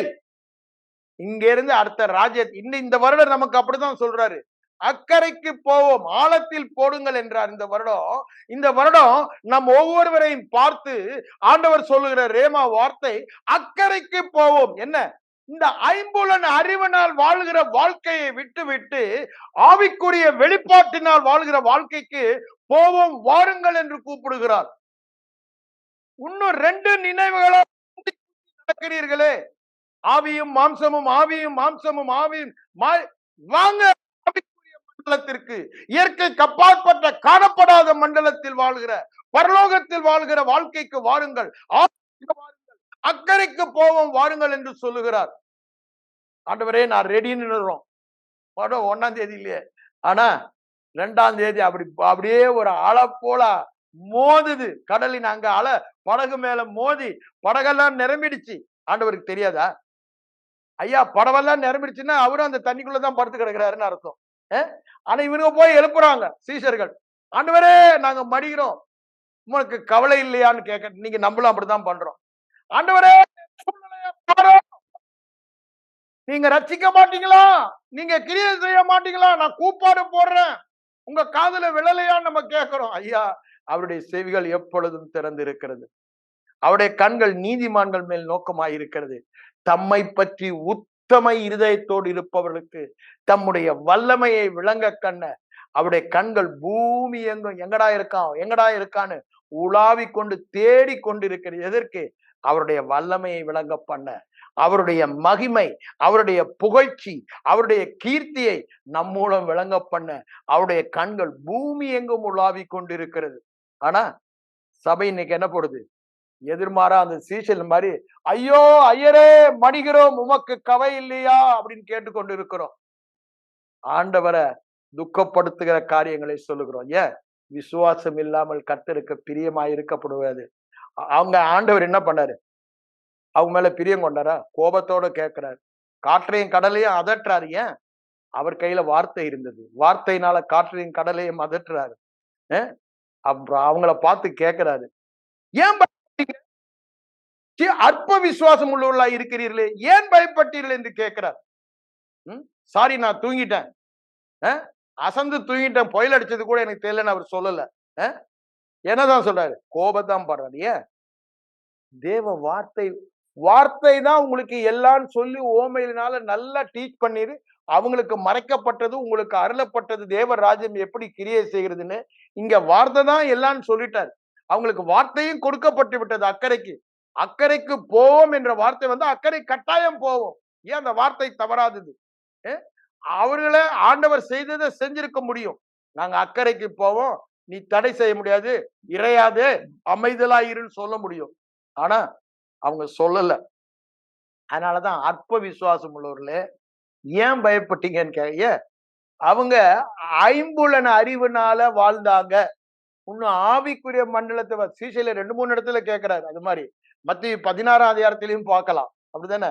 அவர் பரிசேயருடைய உபதேசங்களை குறித்து அவங்களுக்கு எச்சரிக்கையா இருங்கன்னு சொல்லும் பொழுது அவங்க உடனே என்ன சொல்லிட்டாங்க? ஓஹோஹோ, நாம அப்பத்தை கொண்டு வரலடா, அதான் ஆண்டவர் சொல்றாருன்னு நினைச்சிட்டாங்க. அப்பமா அதான் சொல்றாரு, இன்னும் நீங்கள் உணராமல் இருக்கிறீர்களா? 5 அப்பம் 2 மீனை கொண்டு எவ்வளவு பேரை போய், ஐயா, அவைகளை ஆவிக்குரிய ரீதியிலே பார்க்க தவறீர்களே. இன்னும் இதையே நீங்க பாத்தீங்கன்னா, அவர் சொன்னது இந்த ஐம்புலன் அறிவுனால போதனை செய்யறாங்களே. ஐம்புலன் அறிவுனா என்ன? உலக அறிவு, மூளை அறிவினால் போதனை செய்கிற போதனையை குறித்து எச்சரிக்கையா இருங்கள்ன்றார். பரிசேயர், சதுசேயர், வேத பாரகர் என்ற புளித்த மாவை குறித்து எச்சரிக்கையா இருங்கள்ன்றார். அந்த போதனை எல்லாம் உதவாதரான்றாரு. ஆவியின் வெளிப்பாட்டினால் வருகிற போதனை தான் இன்னைக்கும் பாருங்க. சபைக்கு பிரச்சனையே அதுதான். அவங்க கேட்கிற போதனை எல்லாம் இந்த மூளை அறிவினால் போதிக்கப்படுகிற போதனை. அதாவது ஐம்புலன் அறிவுக்கு எது ஒத்து போதோ அதைத்தான் சபையில பிரசங்கித்துக் கொண்டிருக்கிறாங்க. பெரும்பாலான சபையின் கூட்டம் அந்த சபைகள்ல தான் இருக்குது. வெளிப்பாட்டு அறிவு போதிக்கிற இடத்துல கூட்டம் இல்ல. அதனாலதான் எல்லா பிரச்சனையும். அதனாலதான் எழுப்புதலை அனுப்பும், சுகமாக்க மாட்டீரா, நாங்க பலவந்தம் பண்ணி ஆண்டவருடைய கையை அப்படியே முறுக்கி எடுத்து காரியத்தை சாய்ச்சிருவோம், அவரை சும்மா விடமாட்டோம் அப்படின்றாங்க. இதெல்லாம் என்னங்க? அவர் எல்லாமே கொடுத்துட்டாரு. தேவர் ராஜ்யம் விதையின் வடிவாக நமக்கு கொடுக்கப்படும். என்ன விதை? வார்த்தை என்ற விதை. இந்த வார்த்தை என் தேவர் ராஜ்யம் கிரியை செய்வது விதைப்பதும் அறுப்பதும் தான். Sowing and reaping. இந்த 2 சட்டம் முதல் அதிகாரத்திலே கொடுக்கப்பட்டது. The law of Genesis and the law of sowing and reaping. The law of Genesis ஆதியாகமம் 1:11-12 சொல்லப்பட்டுள்ளது. அது அதன் வகை, அப்படிதானே?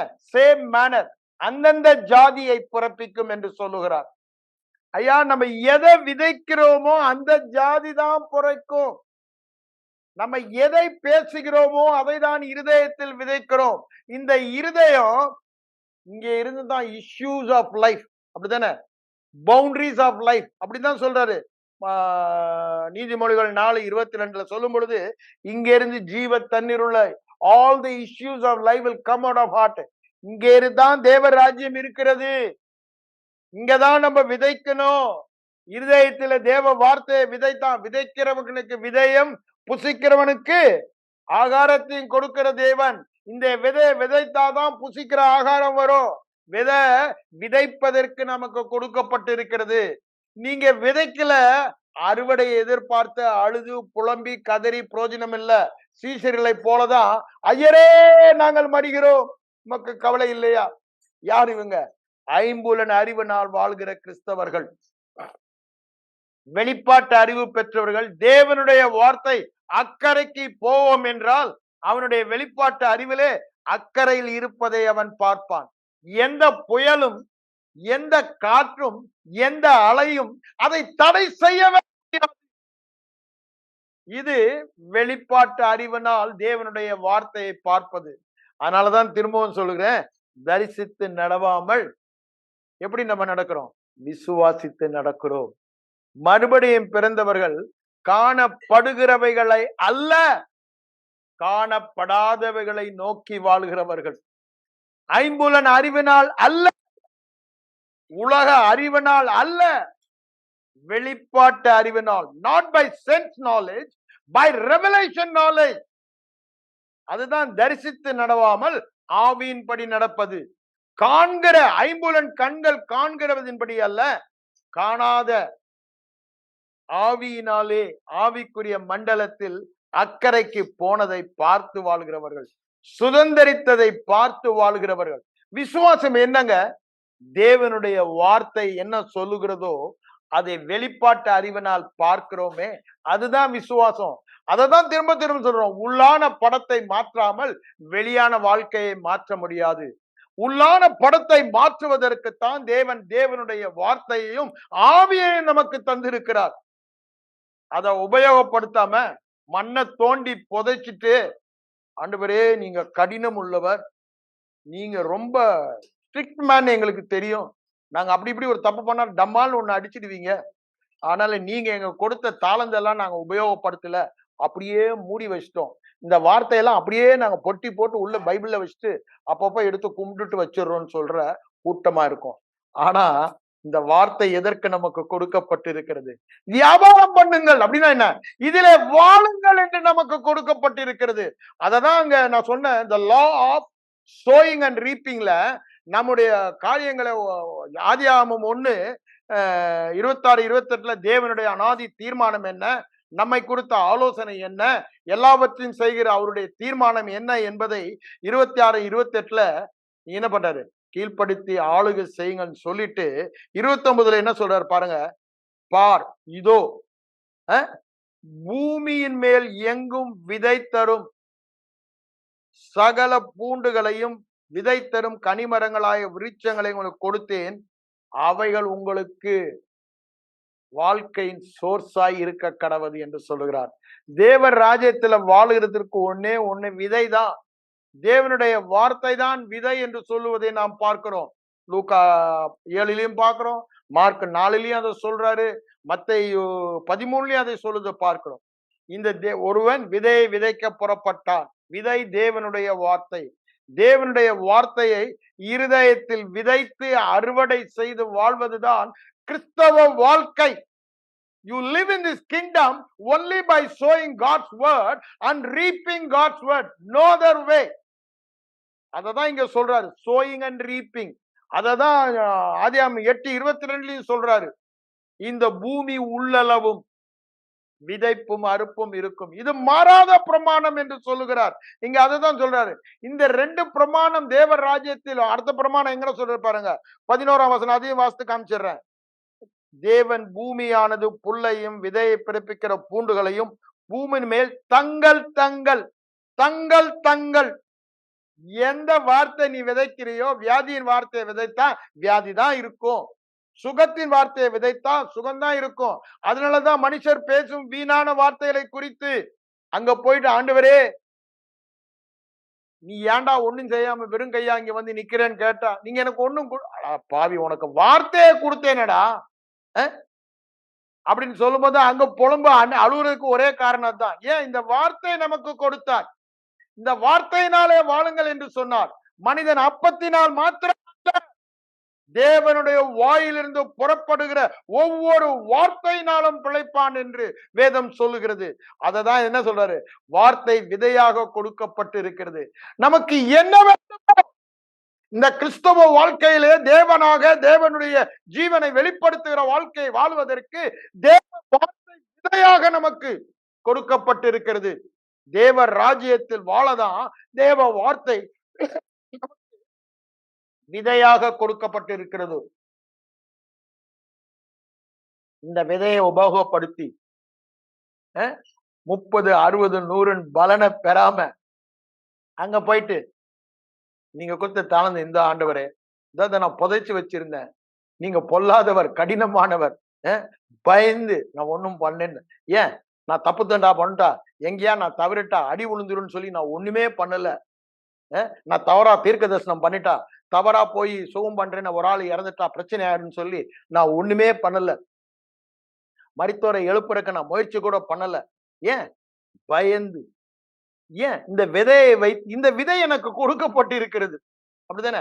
விசுவாசிக்கலால் நடக்கும் அடையாளம் இது விதைங்க, இது விதை, இதை விதைக்கணும். நான் விசுவாசி, என்னால் நடக்கும் அடையாளங்களாவன, வியாதியத்தின் மேல் கைகளை வைப்பேன், அப்பொழுது அவள் சுஸ்தமாவார்கள், பிசாசுகளை துரத்துவேன், மரித்தோரை உயிரோடு எழுப்புவேன், சாவுக்கு ஏதுவான யாதொன்றை சாப்பிட்டாலும் என்னை சேதப்படுத்தாது, நவமான பாஷைகளை பேசுவேன்.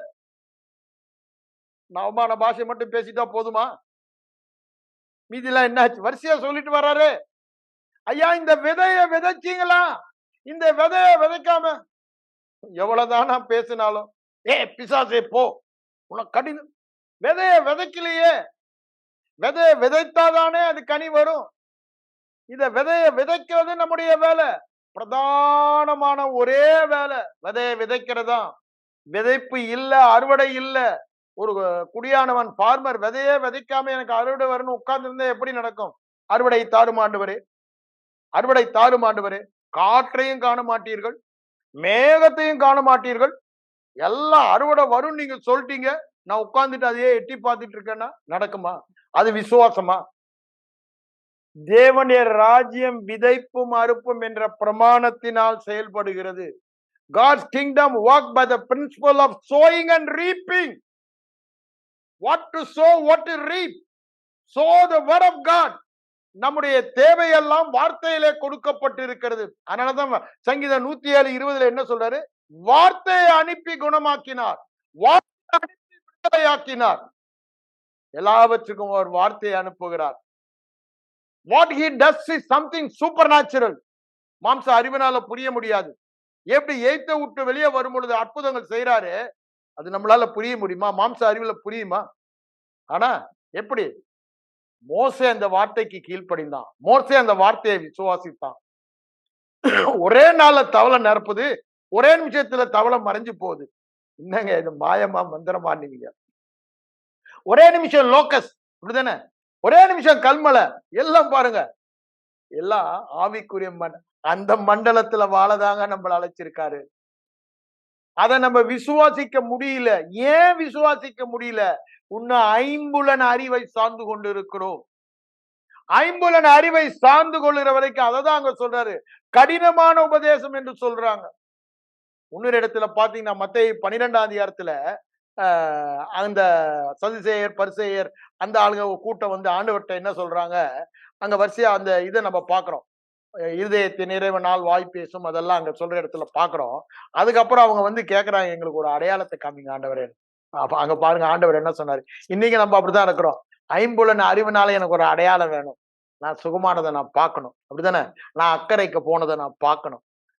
நான் இயற்கைக்கு அப்பாற்பட்டது நான் என்னுடைய கண்களால பார்க்கணும். 5 அறிவுனால அறியணும்னு நினைக்கிறோம். அததான் அவர் என்ன சொல்றாரு பாருங்க. 12ஆம் அதிகாரத்தில் அவர் என்ன சொல்றாரு, 38ஆம் வசனம். அப்பொழுது வேத பாரகர்களிலும் பரிசேயரும் சிலர் அவரை நோக்கி, போதகரே உம்மால் ஒரு அடையாளத்தை காண விரும்புகிறோம் என்றார்கள். ஆண்டவர் அவருக்கு என்ன சொன்னார் பாருங்க, இந்த பொல்லாத சந்ததியார். ஐயா, ஐம்புலன் அறிவை சார்ந்து கொள்றவங்களை பார்த்துட்டு பொல்லாத சந்ததியார், ஈவில் ஜெனரேஷன். ஏன் இன்னும் ஐம்புலன் அறிவே சார்ந்து வாழ். நீ வந்து விட்டது ஆவிக்குரிய மண்டலத்துக்கு வந்துட்ட, தேவர் ராஜ்யத்துக்குள்ள வந்துட்ட, பரிசுத்தவான்களின் சுதந்திரத்தில் பங்கடைவதற்கு உன்னை தகுதிப்படுத்திட்டாரு. இருளின் ராஜ்யத்திலிருந்து ஒளியின் ராஜ்யத்திற்கு, தேவகுமாரிய ராஜ்யத்திற்கு மாற்றி விட்டாரு. இந்த ராஜ்யத்துல இந்த ரூல் இப்படிதான், விதைப்பு அறுப்பும். இங்க வந்து நீங்க ஐம்புலன் அறிவுல வாழ்ற ராஜ்யம் அல்ல, வெளிப்பாட்டு அறிவினாலே ஆவியாகிய வேதவசனம் என்ன சொல்லுகிறதோ அதை வெளிப்பாடாக பெற்று வாழ்கிற வாழ்க்கை. அதுதான் அவர் என்ன சொல்றாரு பாருங்க, விபச்சார சந்ததியார்ன்றார், பர்வர்ஸ் ஜெனரேஷன். இதே வார்த்தை தான் நாங்க எங்க பாக்குறோம். மத்தேயு 17ஆம் அதிகாரத்துக்கு வாங்க. அங்க சீஷர்ல வந்து, ஏன் ஆண்டவரே எங்களால அவனை குணம் பார்க்க முடியலன்னு சொல்லி கேக்குறாங்க. அப்போ அவனும் அப்படிதான் சொல்றான், கூடாமற் போயிற்று நான். 16ஆம் வசனத்துல பாருங்க, சீஷரிடத்தில் கொண்டு வந்தேன், சொஸ்தமாக்க உம்முடைய சீஷர்களால் கூடாமற் போயிற்று என்றான். உடனே இயேசு என்ன பண்ணார் பாருங்க, அவருக்குள்ள ஒரு வைராக்கியம், என்னடா அந்த பசங்க எப்படி இருக்கானுங்க, இவ்வளவு தூரத்துக்கு நான் இவங்களுக்கு ஓமையெல்லாம் சொல்லி விதைக்கிற ஓமை பரலோக ராஜ்யம் எப்படி செயல்படுகிறதுன்னு 13ஆம் அதிகாரத்துல அவருக்கு டீச் பண்ணிட்டாரு.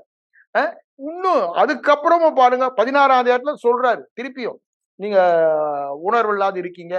ஏன்னா அங்க 16லயும் பாக்குறோம், இங்க 14லயும் பார்த்தா அவங்க ஒண்ணும் பண்ண முடியலன்னு சொன்னது அவருக்கு விசுவாசம் இல்லாத மாறுபாடு உள்ள சந்ததி என்று சொல்லுகிறார். விசுவாசம் இல்லாத மாறுபாடு உள்ள சந்ததி, அதேதான் அங்க சொல்றாரு. விபச்சார சந்ததி, மாறுபாடு உள்ள சந்ததினா விபச்சார, ரெண்டு பொண்டாட்டிக்காரன், 2 புருஷங்காரன் அப்படி. அப்போ தேவனும் வேணும், உலகம் வேணும். உலக அறிவுல வாழ்ற வெளிப்பாட்டு ஐயா விபச்சாரம் என்று சொல்லுகிறார். ஆவிக்குரிய மண்டலத்தில, ஆவிக்குரிய ராஜ்யத்துல, தேவ ராஜ்யத்துல வாழ ஒரே வழி, தேவன் நியமித்த வழி, அது விசுவாச வழி. விசுவாச வழினா என்னங்க, வெளிப்பாட்டு அறிவினால் வருகிறது விசுவாசம், அப்படிதானே? when your eyes of understanding get enlightened, that is faith. ஆவிக்குரிய கண்களிலே வெளிச்சம் வரும் பொழுது, ஆவிக்குரிய மண்டலத்தில் நடப்பதை வேதவசனம் சொல்லுகிறத பார்க்கிறோம், அப்படிதானே? 3ஆம் வாரம் வரைக்கும் போலாம். அந்த மண்டலங்க, அந்த மண்டலம் பவுலுக்கு மாத்திரம், நமக்கும் அந்த மண்டலம் கொடுக்கப்பட்டு இருக்கிறது. நமக்கு அந்த ஆவியானவர் கொடுக்கப்பட்டிருக்கிறார், நமக்கு அந்த வேதவசனம் கொடுக்கப்பட்டு இருக்கிறது. அதனாலதான் அவர் என்ன சொல்றாரு இங்க, விசுவாசம் இல்லாத அப்படின்னா என்ன, ஐம்புலன் அறிவையே சார்ந்து தரிசித்து வாழ்கிற மாறுபாடு உள்ள சந்ததியே என்று சொல்லுகிறார். இங்க என்ன சொல்றாரு, அவங்கள பார்த்துட்டு இயேசு அவளுக்கு பிரதியுத்தரமாக, எங்களுக்கு ஒரு சைன் வேணும்னு கேட்கிறாங்க. அவர் என்ன சொல்றாரு, பொல்லாத விபசார சந்ததியார் அடையாளத்தை தேடுகிறார்கள். அடையாளம் ஒரே ஒரு இடம், இது வேத வசனம் தான், ஆவிக்குரிய சைன் தான், ஒன்லி ஸ்பிரிச்சுவல் சைன். 5 சென்சஸ் சைனே கிடையாது. அதனாலதான் எம்மா ஒரு சீஷர்களுக்கு தம்முடைய வசனத்தினால அவர்களுக்கு வெளிப்படுத்துகிறார். அதுதான் ஆண்டவருடைய திட்டம். தேவனுடைய வார்த்தை ஆதியிலிருந்து அவங்களுக்கு விளக்கி காண்பிக்கிறார், தன்னை பற்றி எழுதியவர்களை. அதுலதான் அவங்க கண்கள் நாமும் இன்று இயேசுவை மாம்ச சரீரத்துல பார்க்க சொல்லல, வேத வசனத்துல நம்மை பார்க்க சொல்லுகிறார். ஆவிக்குரிய மண்டலத்துல அதனாலதான் இங்க என்ன சொல்றாரு, உங்களுக்கு அடையாள ஐம்புலன் அறிவுக்கு ஏற்ற மாதிரி கொடுக்க முடியாது. அப்படி தேடுறவங்கள பொல்லாத விபச்சார சந்ததி என்று சொல்லுகிறார். சொல்லிட்டுதான் தேவ வார்த்தை யோனா தீர்க்கதரிசியின் மூலமாக 3 நாள் நடந்தது அவர் சொல்றாங்க. அதுதான் உங்களுக்கு அடையாளம். தேவராஜ்யம் உங்ககிட்ட வந்துருச்சுன்னா, இயேசு மரித்து 3ஆம் நாள் உயிரோடு எழுந்து ஆவியானவர் ஊற்றப்பட்டாரே. 2வது அதிகாரத்துல பேதுரு ரொம்ப அழகா சொல்றாரு அத. இயேசு மகிமைப்பட்டபடினாலே. அப்ப பாருங்க வாக்குத்தத்தம். அதுதான் உங்களுக்கு அடையாளம், வேற அடையாளம் இல்லைன்றாரு. அவங்களுக்கு வசனத்தன் மாத்திரம் சார்ந்து வாழ இஷ்டம் இல்ல. அங்கதான் அததான் அவர் சொல்றாரு. யோனா இரவும் பகலும் 3 நாள் பெரிய மீனின் வயிற்றில் இருந்தது போல மனுஷகுமாரனும் இரவும் பகலும் 3 நாள் பூமியின் இருதயத்தில் இருப்பார். அத சொல்றதா என்ன சொல்றாரு, அவங்க நியாய தீர்ப்பு நாள்ல உங்க மேல கம்ப்ளைண்ட் பண்ணுவாங்கன்ற சொல்றாரு. அத சொல்லிட்டு என்ன சொல்றாரு பாருங்க, இன்னும் ஐம்புலன் அறிவிலே இருந்தா பிசாசு நல்லா உள்ள கொட்டாய போட்டு உள்ள உட்கார்ந்துருவான், ஜாக்கிரதையா இருன்றாரு. ஏன் வெறுமையா இருக்கு, ஐம்புலன் அறிவிலே இருக்க, வெளிப்பாட்டு அறிவுக்கு வாடான்னு சொல்றாரு. திரும்பவும் என்ன சொல்றாரு பாருங்க, 45ல அவனுடைய பின்னிலைமை அதிக கேடுள்ளதா இருக்கும்.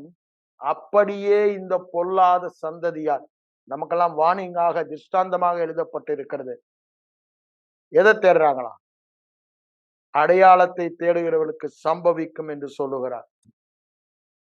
அப்படின்னா என்னங்க, உங்களுக்கு உங்க வியாதியில உங்க பிரச்சனையில விடுதலையே இல்ல. ஏன் நீங்க இன்னும் 2 நினைவுகளால் குந்தி குந்தி ஐம்புலன் அறிவிலேயே வாழ்ந்து கொண்டிருக்கீங்கன்றார். நம்ம வாழ வேண்டியது வெளிப்பாட்டு அறிவு. நமக்கு கொடுக்கப்பட்டது தேவனுடைய வார்த்தை. அதனாலதான் யோசுவாவுக்கு சுதந்திரிப்பதுக்கு ஒரு ரகசியத்தையே அங்க சொல்றாரு. யோசுவா 1ல இந்த நியாயப்பிரமாண புத்தகம் உன் வாயை விட்டு பிரியாதிருப்பதாக.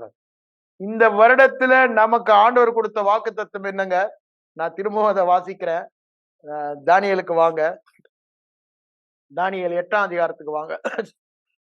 அங்க என்ன சொல்றாரு பாருங்க, 18ஆம் வசனத்துல, உன்னதமானவருடைய பரிசுத்தவான்கள், நம்ம ஒவ்வொருவரும் சந்தேகமே இல்லாம உன்னதமானுடைய பரிசுத்தவான்கள், ராஜரிகத்தை ஏற்கனவே பெற்று கொண்டவர்கள், என்றென்றைக்கும் உள்ள சதா காலங்களிலும் அந்த ராஜரிகத்தை சுதந்திரித்து ராஜ்யத்தை சுதந்திரித்து ராஜ்யத்திலே வாழ்கிறவர்கள். இந்த வருடம் அது நடக்கும். அதற்கு ஒரே வழி வேத வசனம், இரவும் பகலும் தியானம், ஆவியானுடைய ஒத்தாசையினால் வெளிப்பாடு. அப்போ ஐம்புலன் அறிவில் வாழாம ஆவிக்குரிய மண்டலத்தை பார்த்து வாழுகிற வாழ்க்கை. எப்படி எலிசா கேயாசி கண்ணை திறந்தாரோ அது மாதிரி ஆண்டவர் நம்முடைய கண்களை திறக்க போகிறாரு. பயமெல்லாம் ஓட போகுது, கவலையெல்லாம் ஓட போகுது, சஞ்சலம் தவிப்பெல்லாம் ஓட போகுது. எப்போ? கண்கள் திறக்கப்பட்ட போது. அங்க கேயாசி கண்கள் திறக்கப்பட்ட போது பயம் ஓடிச்சு. அப்ப அததான் இங்க சொல்றாரு, சதா காலங்களிலும் இந்த வருடம் முழுவதும் தேவர் ராஜ்யத்தில் சுகம் இருந்தா அதை நான் சுதந்திரித்துக் கொள்ளுவேன். தேவர் ராஜ்யத்தில் ஐஸ்வர்யம் இருந்தா செய்ய, கர்த்தருடைய ஆசீர்வாதமே ஐஸ்வர்யத்தை தரும். உன்னதங்களிலே ஆவிக்குரிய சகல ஆசீர்வாதங்களை என்னை ஆசீர்வதித்து விட்டார். ஐயா, நான் நெற்றி வேர்வை சிந்தி வியாபாரம் பண்ணி பிசினஸ் பண்ணி அது பண்ணி இது பண்ணி ஐஸ்வர்யனாக வேண்டிய தேவையே இல்லை. இஸ்ரவேல் ஜனங்கள் அந்நிய ஜனங்களின் பிரயாசத்தை சுதந்திரித்துக் கொண்டார்கள். 107ஆம் சங்கீதம் முடியும் போதே அப்படித்தான் முடியுது. கட்டாத வீடு, நடாத தோட்டம், சகல நல்வஸ்துகள் திரும்பிய காரியங்கள். விசுவாசிக்க முடியுமா? நீதிமானுக்கு பொல்லாதவன் நீதிமானுக்காக சேர்த்து வைக்கும் தொல்லையை கொடுத்திருக்காரு. இன்னைக்கு இருக்க அந்த தீங்க உள்ள துன்மார்க்கன் எல்லாம் சேர்த்து வைக்கிறது நமக்காக. விசுவாசிக்கிறீங்களா? உன் விசுவாசத்தின்படி உனக்கு ஆக கடவுது என்றாரு. நாம இச்சிக்கல. எதற்கு இது நம்ம கேட்கிறோம்? தேவ ராஜ்யம் விஸ்தாரமாக வேண்டும். தேவ ராஜ்யம் விஸ்தாரமாக ஐஸ்வர்யம் தேவையாயிரும். பண ஆசை அல்ல, பணம் எனக்கு தலைவன் அல்ல, பணம் எனக்கு வேலைக்காரன். Money with mission. அதற்கு ஒரு ஆண்டவர் ஒரு திட்டத்தை தந்திருப்பார். அந்த திட்டத்தை நிறைவேற்ற கர்த்தருடைய ஆசீர்வாதமே ஐஸ்வர்யத்தை தரும். அதுல ஸ்வெட்டிங் இல்ல, வேதனை இல்ல. நீதிமானின் தலையின் மேல் ஆசீர்வாதம் தங்கி இருக்கும். இது மாறாத லா, பிரமாணம். வேத பிரமாணம்.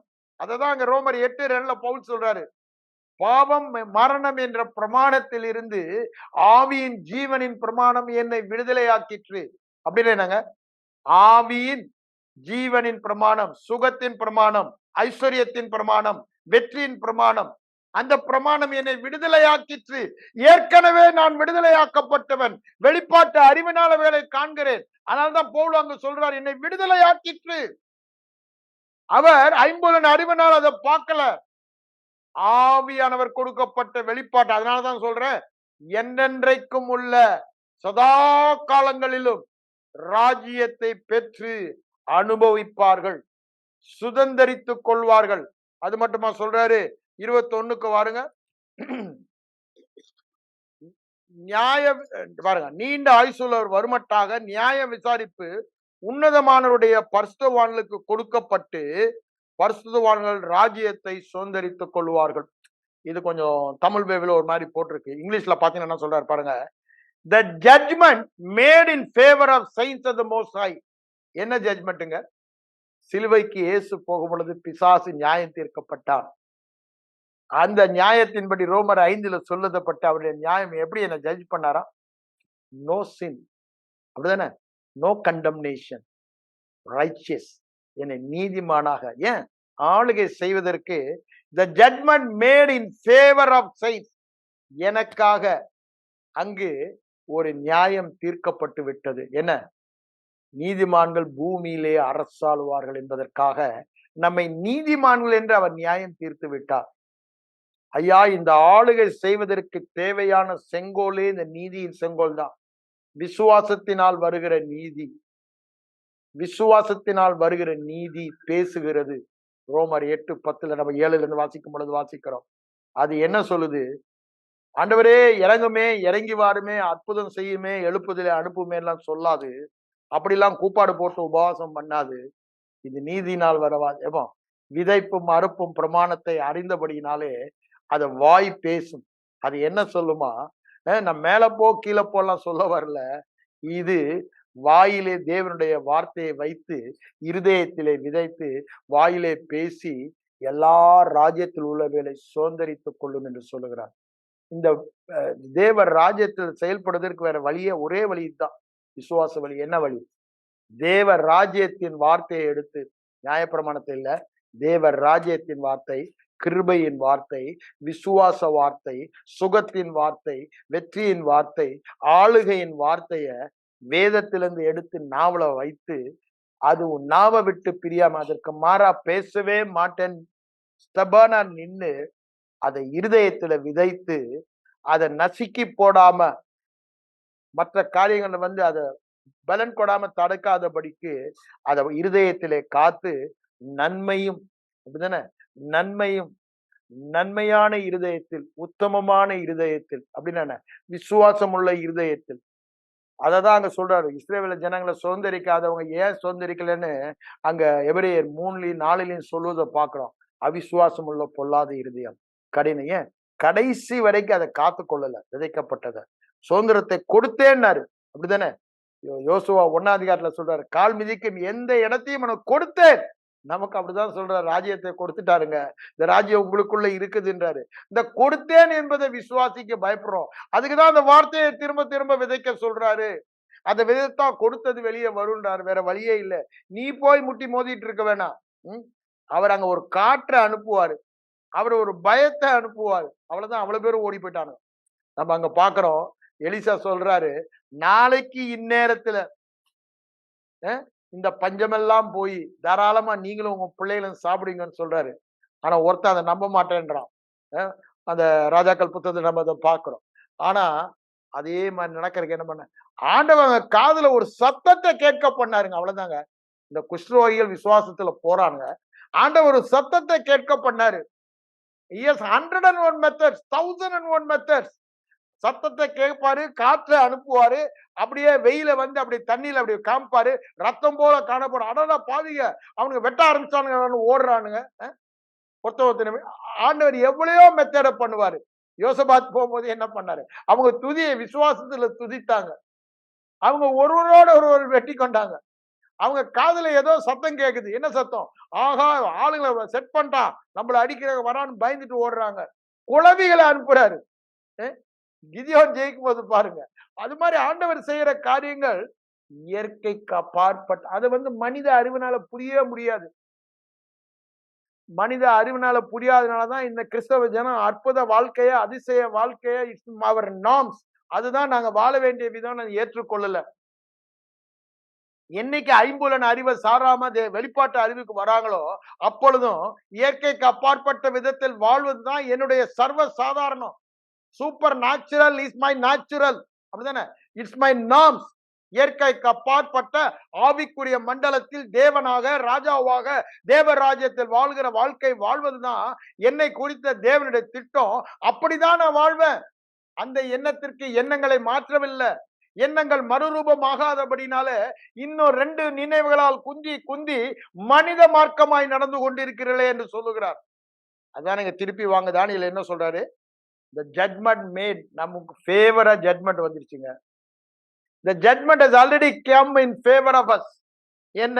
இந்த பூமியில அரசு ஆள்வதற்கு நீ நீதிமான் என்ற ஜட்மெண்ட் நமக்கு வந்துருச்சு.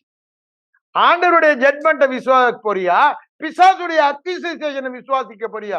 பிசாசு இன்னும் உன்னை பாவி பாவி பாவின்னுவான், அப்படித்தானே? உலக மக்களும் உன்னை பாவின்னுவான். போதாதுக்கு நம்மை போன்ற போதகர்களும் ஞாயிற்றுக்கிழமையான காலையில எழும்பி ஓ பாவி மனம் திரும்புன்னு சொல்ல ஆரம்பிச்சிருவாங்க, அப்படிதானே? நீ உன்னை பரிசுத்தம் பண்ணிக்கொள், 3ஆம் நாள் அற்புதங்க.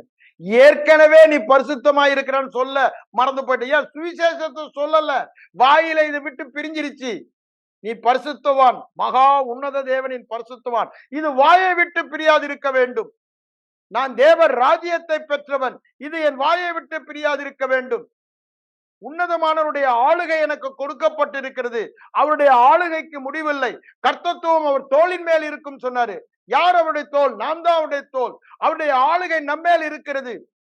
அவருடைய ஆளுகைக்கு முடிவே இல்லை, எல்லையே இல்லை. அந்த இடத்துல நம்ம வாழ்றோம். எவ்வளவு பெரிய பாக்கியம்! அததான் இந்த வருடம் நமக்கு ஆண்டவர் ஞாபகப்படுத்துகிறார். Judgment made in the favour of saints of the most high. எப்படி? Declaring as righteous. நீ நீதிமான், உன்னில் பழுது இல்ல, உன்னில் குற்றம் இல்ல, உன்னில் எந்த அக்கிரமும் காணப்படவில்லை என்று சொல்லுகிறார். நீங்க 27ஆம் வசனத்துக்கு வாங்க, என்ன சொல்றார் பாருங்க. வானத்தில் கீழெங்கும் உள்ள ராஜ்யங்களின் ராஜரீகமும் ஆளுகையும். ஐயா, மோடிக்கு, பில்லாடனுக்கு, அவனுக்கு இவனுக்கு எல்லாம் இல்லைங்க. யாருக்கு தான் கொடுத்திருக்காரு? ராஜரீகமும் ஆளுகையும் மகத்துவமும் உன்னதமானுடைய பரிசுத்த வாழ்ந்த ஜனங்களுக்கு கொடுக்கப்பட்டு இருக்கிறது. என்னென்னலாம் கொடுக்கப்பட்டு இருக்கிறது? The kingdom has been given. The ruling has been, the dominion has been given. The dominion is all, we are going to use the dominion. It's a year of possessing our dominion. நம்முடைய ஆளுகையை சுதந்திரிக்கும் ஆண்டு. எப்படி? விசுவாசத்தினாலதான். எப்படி விசுவாசம்? விதைப்பும் அறுப்பும், விதைப்பும் அறுப்பும், விதைப்பும் அறுப்பும், இடைவிடாமல் இரவும் பகலும், இரவும் பகலும் தியானம். வேற வழியே இல்ல. ஒரே நியமித்த வழி. இதை மாற்றவே மாட்டாரு. இது வேதம் சொல்லும் வழி. இது மிகவும் சுலபமான வழி. யாருனாலும், படிச்சவன் படிக்காதவன், பலம் உள்ளவன் பலம் உள்ளவன், ஞானம் உள்ளவன் அறிவில்லாதவன், யாராய் இருந்தாலும் இந்த விதைப்பும் அறுப்பையும் செய்ய முடியும். எல்லார் கையிலும் வேதத்தை கொடுத்துட்டாரு. சுவிசேஷம் நம்ம கையில தான் இருக்கிறது. ராஜ்யத்தின் வார்த்தை நம்மளோட கையில தான் இருக்கு. எல்லோரும் விதைக்க முடியும். ஆனா தெரிந்து கொள்ள வேண்டியது, நீங்க யாரை சேவிக்க போகிறீர்கள், எதன்படி நீங்க வாழ போகிறீங்க. ஒரே வழி, வேத வார்த்தையை விதைப்பதும் அறுப்பதும் தான். வேற வழியே இல்லை. இந்த வேத புத்தகம் வாயை விட்டு பிரியாது. சூழ்நிலை எப்படி இருந்தாலும் அதை நான் பேசவே மாட்டேன். தேவனுடைய வார்த்தையை தான் பேசுவேன். அதுதான் விதைக்கிறதுங்க. அது உன் வாயை விட்டு பிரியாதிருப்பதாக. இரவும் பகலும், இரவும் பகலும் அதே நினைவு, அதே சிந்தனை, அதே பேச்சு, அதே பார்வை. அதுதாங்க சொல்றாரு.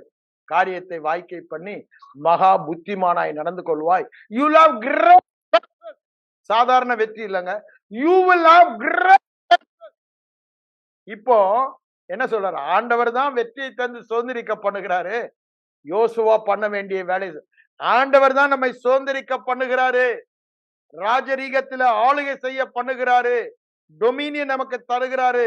ஆனா நாம செய்ய வேண்டியது ஒண்ணு இருக்கு. நாம செய்ய வேண்டியது செய்யாம அவரை நோக்கி இரவும் பகலும் கூப்பாடு போட்டு பிரயோஜனம் இல்ல. நாம் செய்ய வேண்டியது இரவும் பகலும், இரவும் பகலும் தியானம், இரவும் பகலும் விதைப்பும் அறுப்பும். ஐயா, நம்ம ஹார்ட் தூங்குறதே இல்ல, ஸ்பிரிட் நம்ம தான் தூங்குறோம். நம்ம ஆண்டவர் தூங்குறதே இல்லை நம்ம ஸ்பிரிட்ல. அவங்க இரவும் பகலும் 24/7 நம்ம விதைத்த விதைய அறுவடை செய்யறதுக்கு பலனை உருவாக்கி கொண்டே தேர் கிரியேட்டிங், சிருஷ்டித்து கொண்டே இருக்கிறாங்க. நம்முடைய ஆவியும் அப்படிதான், அது தூங்குறதே இல்லை.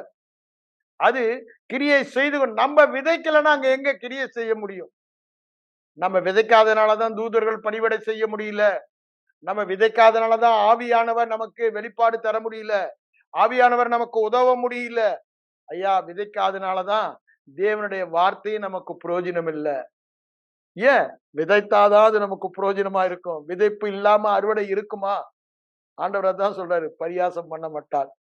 விதைப்பு இல்லாம அறுவடை இருக்குன்னு நினைக்கிறதுனா முட்டாள்தனம், ஃபூலிஷ்ன்றாரு. ஓ ஃபூலிஷ் அப்படின்றாரு ஆண்டவர். நான் சொல்லுங்க, ஆண்டவர் சொல்றத வார்த்தை தான் நான் சொல்றேன். ஏன்? விதைக்காம அறுவடை எதிர்பார்க்கிற ஒண்ணு நான் ஃபூலுன்னு சொல்லாம என்னப்பா சொல்ல முடியுன்றார். தேவர் ராஜ்யத்தின் பிரின்சிபிளே இதுதான், சட்டமே இதுதான். அக்கார்டிங் டு யுவர் ஃபெய்த், நீ என்ன விதைக்கிறாயோ, என்ன நீ பேசுகிறாயோ, அதையே நீ அறுப்பாய். அதுதான் மார்க் 11:23 சொல்றாரு. அவன் சொன்னபடியே ஆகும். நீ என்ன பேசுற? உன் வாயில என்ன பேசுற? தேவர் ராஜ்யத்தை பேசுறியா? பிசாசின் ராஜ்யத்தை பேசுறியா? எந்த வார்த்தை? அது அப்படியே. மரணமும் ஜீவனும் நாவின் அதிகாரத்தில் இருக்கிறது. அதை விரும்புகிற அதன்படி வாழ்வார்கள், அதை புசிப்பார்கள் என்று சொல்லுகிறார். இந்த நாவு தாங்க, இந்த நாவுல இந்த தேவ வார்த்தையை வைக்க சொல்றாரு. வாயில தேவனுடைய வார்த்தையை வைத்து அவ்வாறு நாம் செய்ய வேண்டும் என்று சொல்லுகிறார். அதான் இங்க என்ன சொல்றாரு பாருங்க, வானத்தில் கீழெங்கும் உள்ள ராஜ்யங்களின் ராஜரீகம், ஆளுகை என்னென்னலாம் கொடுக்கிறாராம் இந்த வருஷம். ஆளுகை தராருங்க. எதன் மேலங்க? ஒன்றும் உங்களை சேதப்படுத்தாது, சகலவற்றின் மேல் அதிகாரத்தையும் வல்லமையும் உங்களுக்கு கொடுக்கிறேன் என்று சொல்லுகிறார். ஒருவனும் உங்களுக்கு உயிரோடு இருக்க நாளெல்லாம் எதிர்த்து நிற்பதில்லை. நீங்கள் கால் மிதிக்கும் தேசத்தை உங்களுக்கு கொடுத்தேன் என்று சொல்லுகிறார்.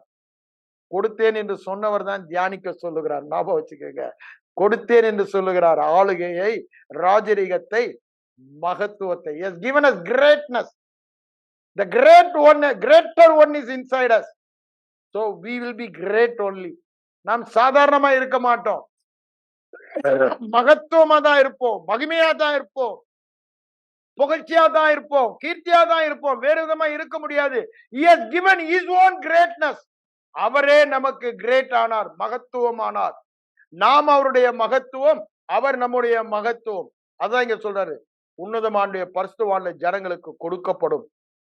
இது நித்திய ராஜ்யம், இது நித்திய வாழ்க்கை, பரலோக வாழ்க்கை. ஒரு நாள் வாழ்கிற வாழ்க்கையில ஒவ்வொரு நாளும் ஜீவனுள்ள நாளெல்லாம் நன்மை கிருபை உன்னை தொடரும். இது என்னங்க நன்மை கிருபை? பரலோகம். நன்மை பரலோகம், கிருபை பரலோகம். ஜீவனுள்ள நாளெல்லாம் பரலோகம் உன்னை மேற்கொள்ளும். கர்த்தர் சியோனில் இருந்து உன்னை ஆசீர்வதிப்பார். அப்படித்தானே? கர்த்தருடைய ஆசீர்வாதம் தலைமையில் இருக்கும். கர்த்தருடைய ஆசீர்வாதம் ஐஸ்வர்யத்தை தரும், சுகத்தை தரும், வெற்றியை தரும், சமாதானத்தை தரும். அங்கு வேதனை இல்லை. வேதனை இல்லாத ஐஸ்வர்யம், வேதனை இல்லாத சுகம், வேதனை இல்லாத சமாதானம், வேதனை இல்லாத கர்த்தருடைய ஆசீர்வாதம். அந்த பலத்தை அவர் தருகிறவர், ஐஸ்வர்யத்தை தருகிறவர். அது என்னங்க? வெற்றியான வாழ்க்கை வாழ்கிற அந்த பலனை அவர் தருகிறவர், அந்த ஆளுகை அவர் தருகிறவர். நாம் யார்? ஆள பிறந்தவர்கள். ஒன்றும் என்னை ஆள முடியாது. நான் எல்லாவற்றின் மேலும் ஆளுகை செய்வேன். நான் கடன் வாங்காதிருப்பேன், கடன் கொடுப்பேன். நான் ஜாதிகளுக்கு ஆசீர்வாதமாய் இருக்க வேண்டியவர். அதுக்குதான் எனக்கு என்ன கொடுத்திருக்காரு? மகத்துவத்தை கொடுத்திருக்கிறார். மகத்துவத்தை, ஆளுகையை கொடுத்திருக்கிறார் என்று சொல்லுகிறார். இது பரிசுத்த ஜனங்களுக்கு கொடுக்கப்படும். அததான் 149 சங்கீதம் 8 வசனத்துல சொல்றாரு, பரிசுத்த வான்களுக்கு இந்த கனம் கொடுக்கப்பட்டது. என்ன? வாயில் அவரை உயர்த்தும் துதியும், அவர்கள் கரத்தில் இருபுறமும் கருக்குள்ள பட்டயம். ஜீவ வார்த்தையாகிய இருபுலம். வெளிப்படுத்தின 1:16 பார்க்கலாம், 19ஆம் அதிகாரத்திலும் பார்க்கலாம். இருபுறம் கருக்குள்ள பட்டயத்தினால சத்துருக்கள். அதை நம்ம கையில கொடுத்துட்டாருங்க. நம்ம தான் அதை வாயில வைக்கணும். அதை மூட்டை போட்டு மூடி வைக்காதீங்க இந்த வார்த்தைய. இரவும் பகலும், இரவும் பகலும், இரவும் பகலும் இதையே கேளுங்க, இதையே பேசுங்க, இதையே தியானிங்க, இதையே நினைங்க, இதையே பாருங்க அப்படின்றாரு. இது ஒரு வேலை தாங்க. Very simple. Anybody can do it. Childrens can do it, old people can do it, educated, uneducated, weak or strong, anybody can do it. Wise or fools can do it. Very simple. ஆனா ஜனங்களுக்கு simple பிடிக்கல. எது கடினமான ஒன்ன செய்ய சொல்றாரு நாகமான் மாதிரி. அப்படி இப்படி நினைச்சேன். என்ன சிம்பிளா போய் யோர்தான்ல முழுக்குன்னு சொல்லிட்டாருன்னு. ஆண்டவர் சிம்பிளா தான் எப்ப சொல்லுவாரு. கிறிஸ்தவ வாழ்க்கை எளிதான வாழ்க்கை. வருத்தப்பட்டு பாரம் சுமக்கிறவர்களே என்னிடத்தில் வாருங்க. இது ஒன்னும் வருத்தம் இல்ல, பாரம் இல்ல. It's very light, very light. அப்படித்தானே? லகுவாய் இருக்கிறது. லகு, லேசானது, லகுவானது என்று சொல்லுகிறார். அதான் அவர் சொல்றாரு, பரிசுத்தவான்களுக்கு மகத்துவம், ஆளுகையும், பலனும் எல்லாம் கொடுக்கப்படும். அவருடைய ராஜ்யம் நித்திய ராஜ்யம். சகல கர்த்தத்துவங்களும் அவரை சேவித்து, யார்? எனக்குள்ள இந்த தேசத்தை ஆளுகிற பிரபு உன்னிலிருந்து புறப்படுவார் என்று சொல்லுகிறார். இந்த வருடம் நம்மை சுற்றி இருக்கிற தேசத்தை ஆளுகை செய்கிற பிரபு நம்மிடத்திலிருந்து புறப்படுகிறார். எல்லாம் நம்மை சார்ந்தது. உன் விசுவாசத்தின்படி உனக்கு ஆகிறது. ஆளுகை செய்கிற பிரபு உன்னிலிருந்து புறப்படுவார். ஆளுகை செய்கிற பிரபு, ராஜாதி ராஜா உன்னிலிருந்து அவர் உன்னிலே பிறந்தவர். உன்னிலிருந்து புறப்பட்டு ஆளுகை செய்யதான் உன்னிலே பிறந்தார். நன்றாக நாம் புரிந்து கிறிஸ்துமஸ் கொண்டாடிட்டோம், பிரயோஜனம் இல்ல.